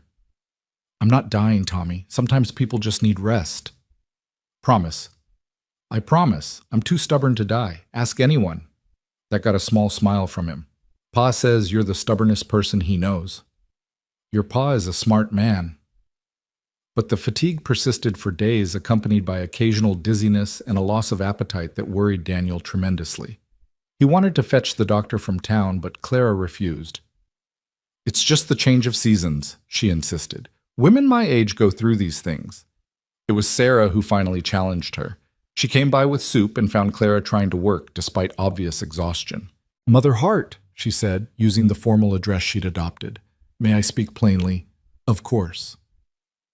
"You're being foolish. You tell everyone else to take care of themselves, but you won't do the same. What kind of example is that?" Clara was taken aback by her daughter-in-law's directness. James is worried sick. Daniel barely slept last night. Tommy asked me if you were going to heaven like his first mama. And you sit here claiming you're fine when anyone can see you're not." The words stung because they were true. Clara had always been the caretaker, the strong one. Admitting weakness felt like betrayal of that role. "What if it's something serious?" she asked quietly, voicing her real fear. "Then we deal with it," Sarah said simply. "Together. That's what family does." The doctor came that afternoon despite Clara's protests. Dr. Williamson was new to town, younger than the previous doctor, with modern ideas that sometimes scandalized the older residents. After a thorough examination, he sat back with a puzzled expression. "Mrs. Hart, have you experienced any unusual symptoms besides fatigue, nausea, perhaps tenderness?" "Some nausea in the mornings," Clara admitted. "But I assumed it was from worry." The doctor's expression grew more peculiar. "Mrs. Hart, I need to ask some delicate questions. When was your last monthly course?" Clara flushed. "Doctor, I'm 52 years old. Such things have been irregular for years now." "But when was the last one?" Clara thought about it and realized she couldn't remember. 2 months.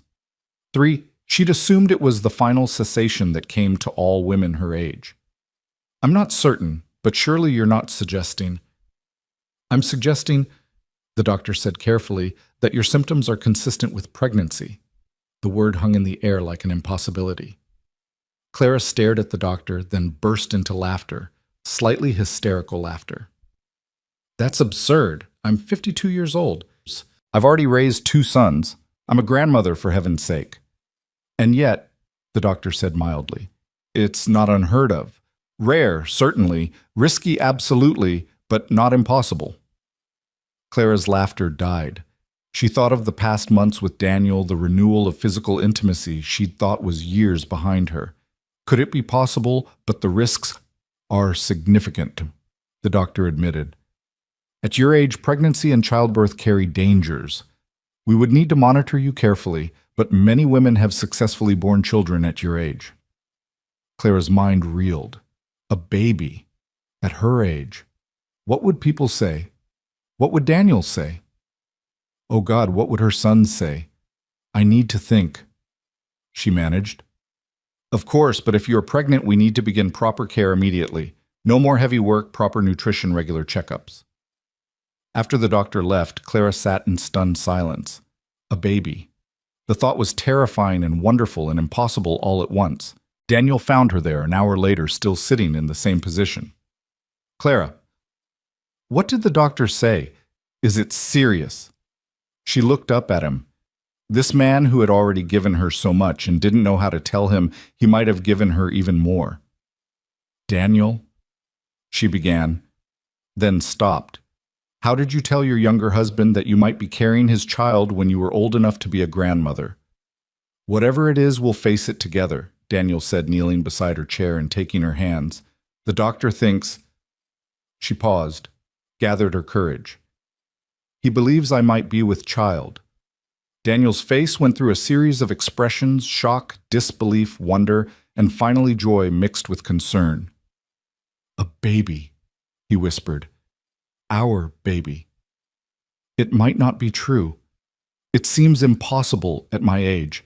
And even if it is true, the risks—" Daniel silenced her with a kiss. "Clara Hart, you've already done the impossible by giving me a second chance at life. If God's seen fit to give us a child, then we'll treasure that gift, risks and all." "But Daniel, I'm 52. I could die in childbirth. The baby could—" "Stop," Daniel said firmly. "We don't borrow trouble from tomorrow. If you're carrying our child, then we'll do everything possible to keep you both safe. And if something happens, we'll face that too. Together." Clara felt tears streaming down her face. What will people say? Let them say what they want. When have we ever cared about that? Your cousin was right. You are a fool, Clara said, but she was smiling through her tears. A fool in love with his wife, Daniel agreed. Is that so terrible?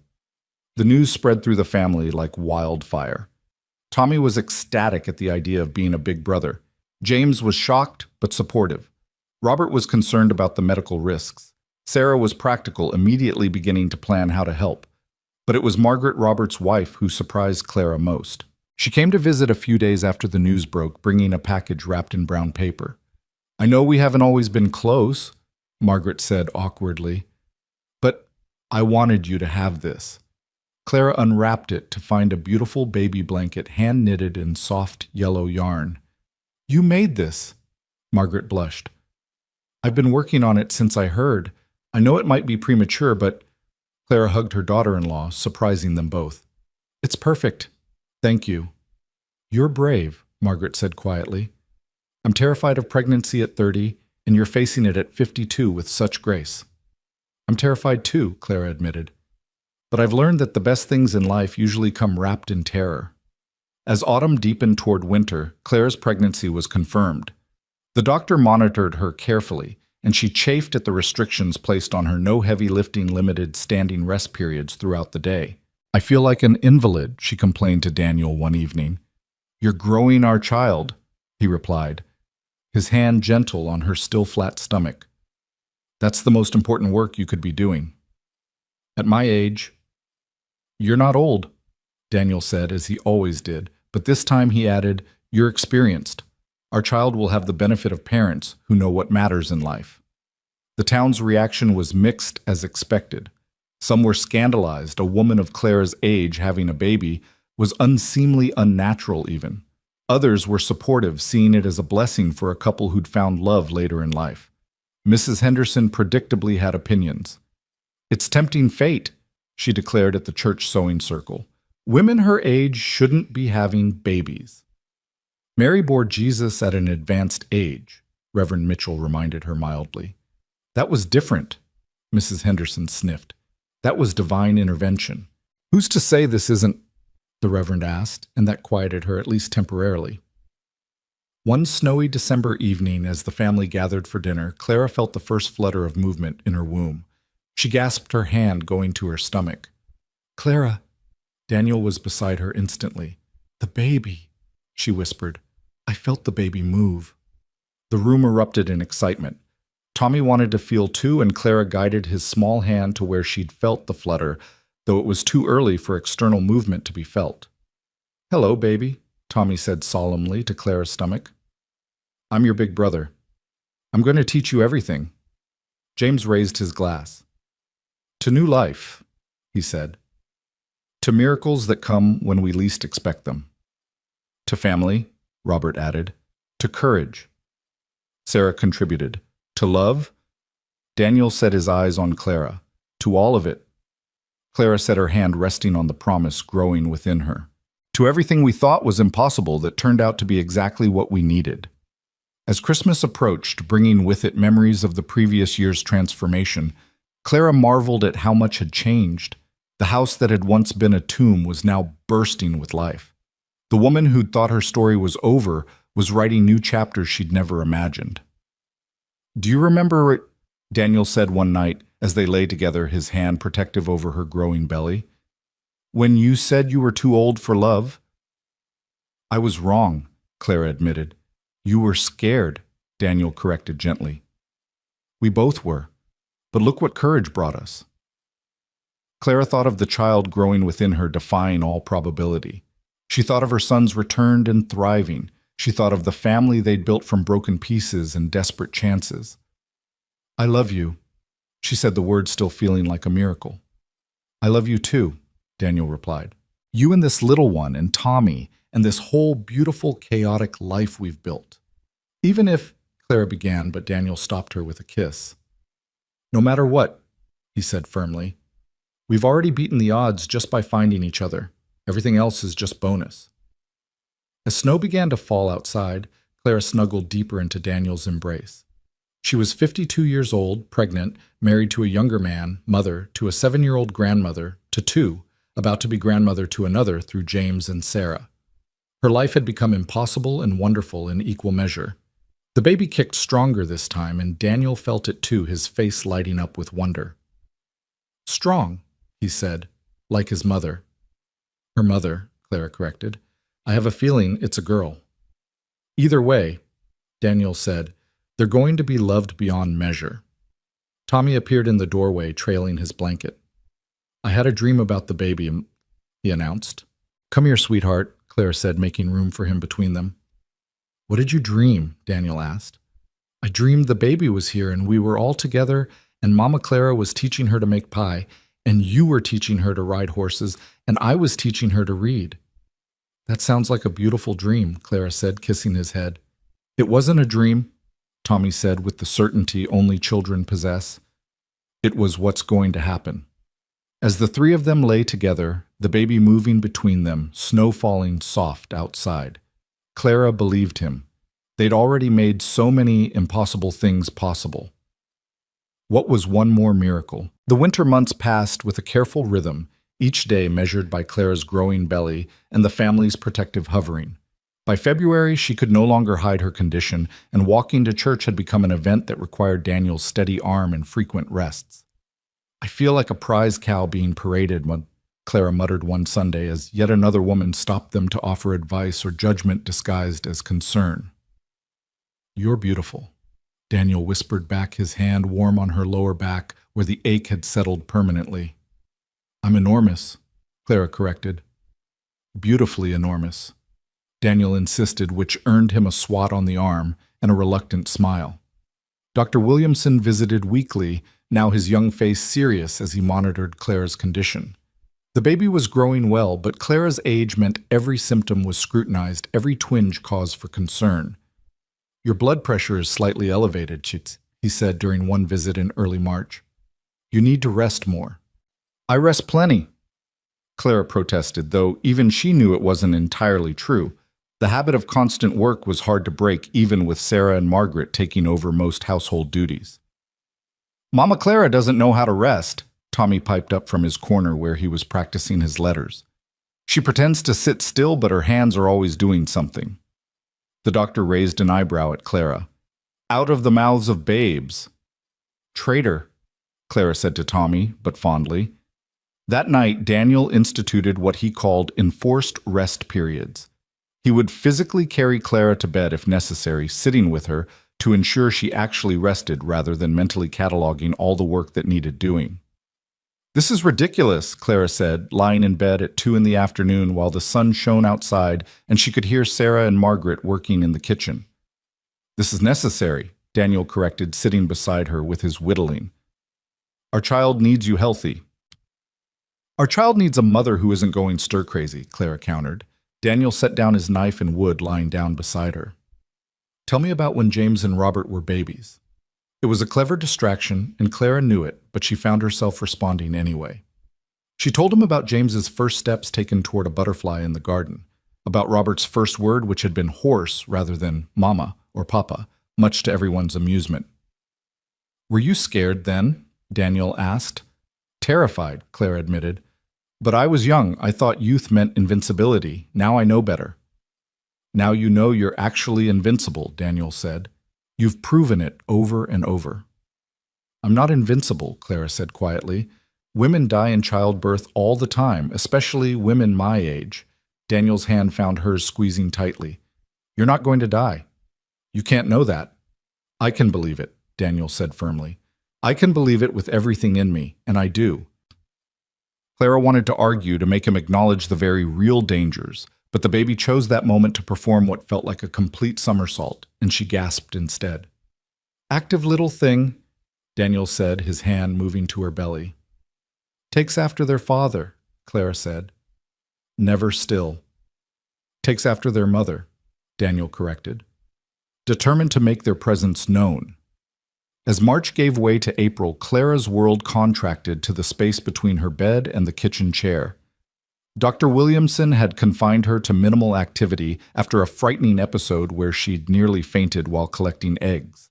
The restriction chafed terribly. Spring was planting season, and Clara could see everyone else working from her window. Daniel and James preparing the fields, Sarah and Margaret planning the garden, Tommy helping wherever he could. She felt useless, a burden, despite everyone's assurances otherwise. "I've become what I always feared," she said to Sarah one afternoon. "Dependent." Sarah looked up from the mending she was doing beside Clara's chair. "You've become pregnant," she corrected. "There's a difference." "Is there? I can't work, can't contribute, can't even walk to the privy without help." "You're growing a life," Sarah said firmly. "That's the hardest work there is. When I was carrying Lucy, there were days I couldn't get out of bed at all. Did that make me useless?" "Of course not, but—" "No buts," Sarah interrupted. "You've spent so many years being the strong one, the one everyone depends on, that you've forgotten it's okay to need help sometimes." "I don't know how to be helpless," Clara admitted. "You're not helpless," Sarah said. "You're human. There's a difference." That evening, Tommy brought Clara a picture he'd drawn. It showed their family, all of them, including a tiny figure labeled Baby, in Clara's arms. Everyone was smiling, standing in front of the house with the sun shining overhead. "This is what it will be like," Tommy said with certainty, "when the baby comes." "It's beautiful," Clara said, tears pricking her eyes. These days everything made her cry, another indignity of late pregnancy. "Don't cry, Mama Clara," Tommy said, alarmed. "It's a happy picture." "Happy tears," Clara assured him. "Sometimes we cry when we're happy too." Tommy considered this. "Grown-ups are complicated." "Yes," Clara agreed, pulling him close. "We certainly are." The first real scare came in mid-April. Clara woke to cramping sharp enough to steal her breath. Daniel was beside her instantly, his face white with fear. "Get the doctor," Clara gasped. "Something's wrong." The next hours were a blur of pain and terror. Dr. Williamson arrived quickly, his examination gentle but thorough. The entire family gathered in the main room waiting for news. "False labor, child," the doctor finally announced, and the collective exhale could probably be heard in town. "The baby's not coming yet, but this is a warning. Complete bed rest from now on, Mrs. Hart. No exceptions." "But the house, the garden," Clara began, "will be handled by your very capable family," the doctor interrupted. "Your only job now is to keep that baby inside for at least another month, preferably 6 weeks." The enforced bed rest was torture for Clara. She could hear life happening around her, Tommy's laughter, Daniel's voice directing work, Sarah and Margaret discussing household management. She felt like a ghost in her own home, present, but not participating. Daniel tried to include her in decisions, bringing ledgers to the bedroom, discussing plans for the summer harvest. But it wasn't the same. Clara had always been a doer, not a watcher. "I hate this," she said one evening, tears of frustration rolling down her cheeks. "I know," Daniel said, holding her carefully. "But it's temporary, just a few more weeks." "What if it's not?" Clara voiced her deepest fear. "What if something happens during the birth? What if I never get to see this child grow up? What if—" "Stop," Daniel said, gently but firmly. "We're not borrowing trouble from tomorrow. Remember, today you're here. Today our baby is healthy and growing. Today is all we have, and today is good." But Clara couldn't shake the feeling of impending doom. She'd seen too many women die in childbirth, especially older mothers. She found herself writing letters to Daniel, to Tommy, to each of her sons, to the unborn baby, just in case. Sarah found her writing one afternoon and immediately confiscated the papers. "None of that," she said firmly. "You're not writing goodbye letters because you're not going anywhere." "You don't know that. I know you're the strongest woman I've ever met," Sarah interrupted. "I know you've survived things that would break most people. I know this baby is going to need their mother, and you're not the type to abandon someone who needs you." "I might not have a choice," Clara said quietly. "There's always a choice," Sarah said, "and you're going to choose to fight. For Daniel, for Tommy, for all of us. But mostly for yourself, because Clara Hart doesn't give up, ever." May arrived with unseasonable warmth, and Clara's discomfort increased daily. The baby seemed to have run out of room, every movement now visible from the outside as elbows and knees pushed against the confines of Clara's body. "You're huge," Robert said with brotherly tactlessness during a visit. Thank you for that observation, Clara said dryly. I hadn't noticed. What he means, Margaret said, shooting her husband a look, is that you're glowing. I'm sweating, Clara corrected. There's a difference. But despite her discomfort and anxiety, there were moments of pure joy. Feeling the baby hiccup, watching Daniel's face when he felt a particularly strong kick, Tommy singing lullabies to Clara's belly each night. The baby knows my voice, Tommy announced proudly.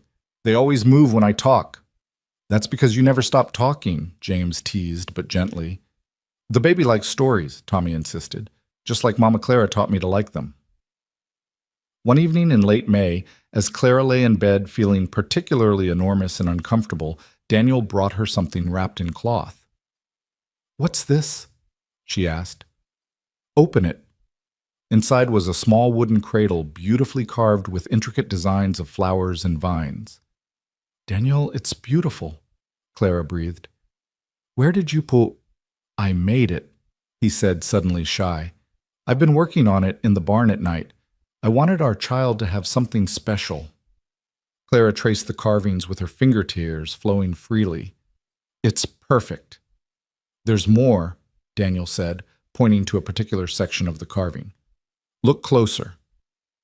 Clara looked and gasped. Carved into the wood were their initials C and D intertwined with a small T beside them, and a space for another initial. For the baby's name, Daniel explained, when we know it. We should discuss names, Clara said, pulling him down beside her. I have ideas, Daniel said. If it's a boy, I'd like to name him after your first husband, William. It seems right honoring the man who loved you first. Clara's throat tightened. And if it's a girl, Grace, Daniel said immediately. Because that's what this whole thing has been, pure grace. Grace Hart. Clara tested the name. It's perfect. The pain started on June 3rd, just after dawn. Clara had been restless all night, unable to find a comfortable position, and when the first real contraction hit, she knew immediately this was different from the false labor. Daniel, she said, shaking him awake, it's time.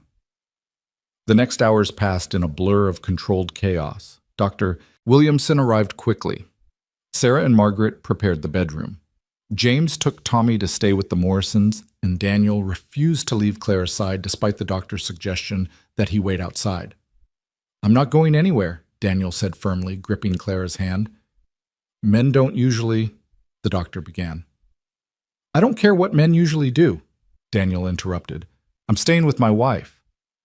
The labor was long and difficult. Clara's age made everything harder, and there were moments when the pain was so intense she thought she might break apart. But Daniel was there, steady as a rock, talking her through each contraction, reminding her to breathe, telling her over and over how strong she was. I can't, Clara gasped after a particularly brutal contraction. I'm too old for this. I can't. You can, Daniel said firmly. You're Clara Hart. You can do anything. Clara Jensen couldn't, Clara panted. She was tired and alone and ready to give up. But Clara Hart is different, Daniel said. Clara Hart is loved and supported and stronger than she knows. Clara Hart is about to bring our child into the world. Hour after hour passed. The sun moved across the sky, afternoon fading toward evening. Clara was exhausted, drenched in sweat, feeling every one of her 52 years. The baby's turned wrong, Dr. Williamson said quietly to Daniel. I need to try to adjust the position, but it's going to be painful. Do it, Clara said before Daniel could respond. Whatever needs to be done. What followed was agony beyond description.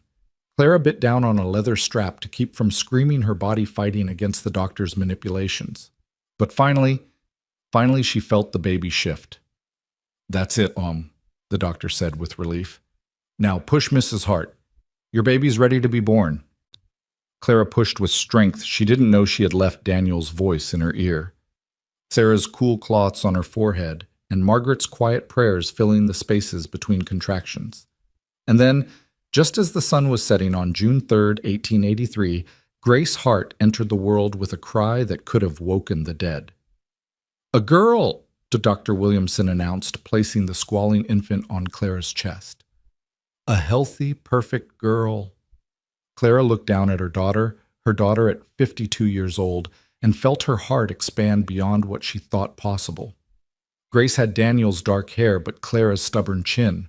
Her eyes, when they briefly opened, were an indeterminate blue that might become any color. She's beautiful, Daniel whispered, tears streaming down his face. She's absolutely beautiful. She's a miracle, Clara corrected, then looked up at her husband. We did it. You did it, Daniel said, kissing her forehead. You amazing, incredible, impossibly stubborn woman. The door burst open and Tommy rushed in, having escaped from the Morrisons the moment he heard the baby's cry. Is it here? Is the baby here? He asked breathlessly. Come meet your sister, Clara said, adjusting the blanket so Tommy could see. This is Grace. Tommy approached slowly, as if the baby might break. She's so small. You were smaller, Clara told him. When you first came to me, you were so sick and small, I thought you might blow away. But you saved me, Tommy said matter-of-factly, and now we'll save her if she needs it. She won't need saving, Daniel said, ruffling Tommy's hair. She's got heart blood. She's already strong. As if to prove the point, Grace opened her eyes fully and seemed to look right at Tommy. He gasped in delight. She sees me. Hello, Grace. I'm your big brother. I'm going to teach you everything just like I promised. Over the next days, the house filled with visitors. James and Sarah came first. Sarah immediately taking over household management so Clara could rest and recover. Robert and Margaret brought their children, who stared at the baby with wonder. She looks like you, Mother, Robert said, studying Grace's face. Poor child, Clara said, but she was smiling. She's lucky, Robert corrected. To have you for a mother at any age is a gift. Even Mrs. Henderson came to visit, bringing a beautifully knitted baby blanket. I may have been wrong, she said stiffly, about you and Mr. Hart. You've brought life back to this community in more ways than one. It was as close to an apology as Clara was likely to get, and she accepted it gracefully. Pete Morrison summed up the town's general feeling when he visited. 52 years old and having babies, he said, shaking his head in amazement. Clara Hart, you're either the bravest or craziest woman I know. Both, Clara said, adjusting Grace at her breast. Definitely both. The summer that followed was one of the happiest of Clara's life. She recovered from the birth more quickly than Dr. Williamson had expected, though Daniel still insisted she take things slowly. Grace was an easy baby, content to be passed from arm to arm in their large family, never lacking for attention or love. Tommy was the most devoted big brother anyone had ever seen. He would sit for hours beside Grace's cradle, telling her stories, singing songs, showing her pictures he'd drawn. She's learning, he insisted when James teased him about talking to a baby who couldn't understand. She needs to know things. By August, when Grace was 2 months old, Clara felt strong enough to resume some of her normal activities. She stood in her garden one morning, Grace in a sling across her chest, surveying the flourishing vegetables Sarah and Margaret had tended. Your first garden, she told Grace. There will be many more. Daniel found them there, Tommy at his side, with a basket for collecting tomatoes. The 3 most beautiful people in Montana, Daniel said, kissing Clara and touching Grace's downy head. Pa's silly, Tommy told Grace. But we love him anyway. As autumn approached, bringing with it the harvest and Grace's continued growth, Clara often found herself marveling at the path her life had taken. 2 years ago, she'd been a widow alone and resigned to a slow fade into obscurity. Now she was wife-mother to a baby and a young boy grandmother matriarch of a thriving family business. Do you ever regret it? Daniel asked one evening as they sat on the porch, Grace sleeping in his arms while Tommy chased fireflies in the yard. Regret what? Opening the door that night, letting us in, everything that followed. Clara thought about it, about the scandal and the struggle, the fear and the pain, the complete upheaval of her quiet life. Never, she said firmly. Not for one moment. Even the hard parts, especially the hard parts, Clara said. They're what made the good parts possible. Daniel shifted Grace to one arm and pulled Clara close with the other. I love you, Clara Hart. And I love you, Daniel Hart. You and Tommy and Grace and this whole impossible, beautiful life we've built. As the stars came out and Tommy's laughter rang across the valley, Clara thought about the seasons of a woman's life. She'd thought she was in winter when Daniel arrived, everything frozen and still. But perhaps there were no real seasons, just cycles of death and rebirth, of closing and opening, of ending and beginning. At 52, she'd given birth. At 52, she'd proven that life could begin again and again, as many times as you were brave enough to open the door. Mama Clara, look, Tommy called. I caught one, Talma. Clara watched her son, because that's what Tommy was, regardless of blood, cup his hands around the gentle light of a firefly. Such a small thing, that light, but so bright in the darkness. Show Grace, she called back. Tommy ran over, carefully opening his hands so Grace could see the tiny light. The baby's eyes tracked the movement, and Clara could have sworn she saw the beginning of a smile. She likes it, Tommy announced. Grace likes fireflies. Of course she does, Daniel said. She's a heart. We're drawn to light. We make our own light, Clara corrected, looking at her family gathered in the growing darkness. We always have. The firefly flew away, but Tommy didn't seem to mind. He settled on the porch step, leaning against Clara's legs, and began telling Grace about all the fireflies they would catch together when she was bigger. Daniel started humming some half-remembered tune from his childhood, and Clara found herself joining in their voices, blending in the evening air.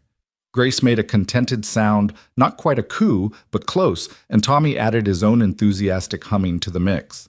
This was happiness, Clara realized. Not the dramatic moments, not the grand gestures, but this sitting on a porch with the people you loved making music out of nothing, watching light dance in the darkness. We should go in, she said eventually. Grace needs to eat and Tommy needs his bath. 5 more minutes. Daniel said the same thing he always said. 5 more minutes. Clara agreed, the same agreement she always made. But they sat for much longer than 5 minutes, until the fireflies had gone to wherever fireflies go, until Tommy was drowsing against Clara's knee, until Grace was fussing for her evening meal. Finally, they went inside Daniel, carrying Clara, carrying Grace. The house embraced them with its warmth, its walls containing not just a structure, but a home, not just people, but a family. As Clara settled into her rocking chair to nurse Grace Daniel, getting Tommy ready for bed, she could hear James and Sarah's voices from their house across the field, could see the lights from Robert's home in town.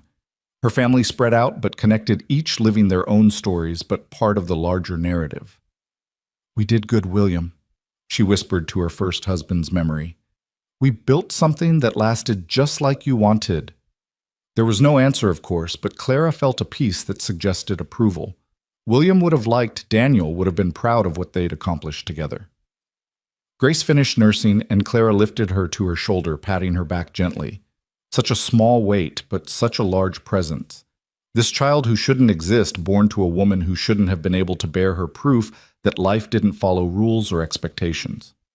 Your turn, Daniel said, entering with a freshly bathed and nightgowned Tommy. Clara transferred Grace to Daniel's arms and opened her own for Tommy, who climbed into her lap despite being almost too big for it. Tell me a story, Mama Clara, he requested as he did every night. What kind of story? A true story. About us. Clara smiled, settling Tommy more comfortably. Once upon a time, there was a woman who thought her story was over. She lived all alone in a house that was too quiet, with a heart that had forgotten how to hope. That was you, Tommy said, though he knew the story by heart. That was me, Clara agreed. And then one night, in the middle of a terrible blizzard, someone knocked on her door. That was Pa and me. That was your Pa and you, Clara confirmed. And even though the woman was scared, even though she'd promised herself she wouldn't let anyone in, she opened the door. Because we needed help, Tommy said. Because you needed help, Clara agreed. But here's the secret, she needed help too. She just didn't know it yet. And then we stayed and became a family, Tommy said, jumping ahead as he always did. Eventually, Clara said, first there were challenges and doubts and fears, but yes, we became a family. And then the family grew bigger with James and Sarah and Lucy and Robert and Margaret and their children, and now Grace. And we'll keep growing, Tommy said confidently. Maybe Grace will have brothers and sisters. Maybe I'll get married and have babies. Maybe is a wonderful word, Clara interrupted gently. It means anything is possible. Tommy yawned hugely. I love our family. I love our family too, Clara said, kissing his head. Now off to bed. Tommy hugged her tightly, then went to kiss Daniel and Grace goodnight. As he headed to his room, he turned back. Mama Clara, I'm glad you opened the door. So am I, sweetheart, so am I. After Tommy was settled and Grace was in her cradle, Clara and Daniel finally had a moment alone. They sat together on their bed, both exhausted but content. 2 years, Daniel said wonderingly. 2 years since we knocked on your door. The longest and shortest 2 years of my life, Clara said. Do you think we have many more? Daniel asked, and Clara heard the fear beneath the question. Her age, the risks they'd taken. The reality that she was already older than many people ever got to be. I don't know, Clara said honestly, but I know this, whether we have 2 years or 20, we'll make them count. We'll fill them with so much love and life that they'll feel like a lifetime. You're right, Daniel said, pulling her close. You're always right. Remember that, Clara said, but she was smiling. They lay down together, Daniel's arm around her head on his chest where she could hear his heartbeat. From the cradle came Grace's soft breathing. From down the hall, Tommy's occasional sleep mumbling. From outside, the sound of night birds and wind in the grass. Thank you, Daniel whispered into the darkness. For what? For being brave enough to open that door, for taking a chance on us. For giving me Tommy back when I thought I'd lost him. For Grace, for all of it. Clara lifted her head to kiss him. Thank you for knocking, for refusing to leave, for seeing me as more than a lonely widow, for loving me when I'd forgotten how to love myself. I'll love you forever, Daniel promised. Forever's a long time, Clara said. Not long enough, Daniel replied.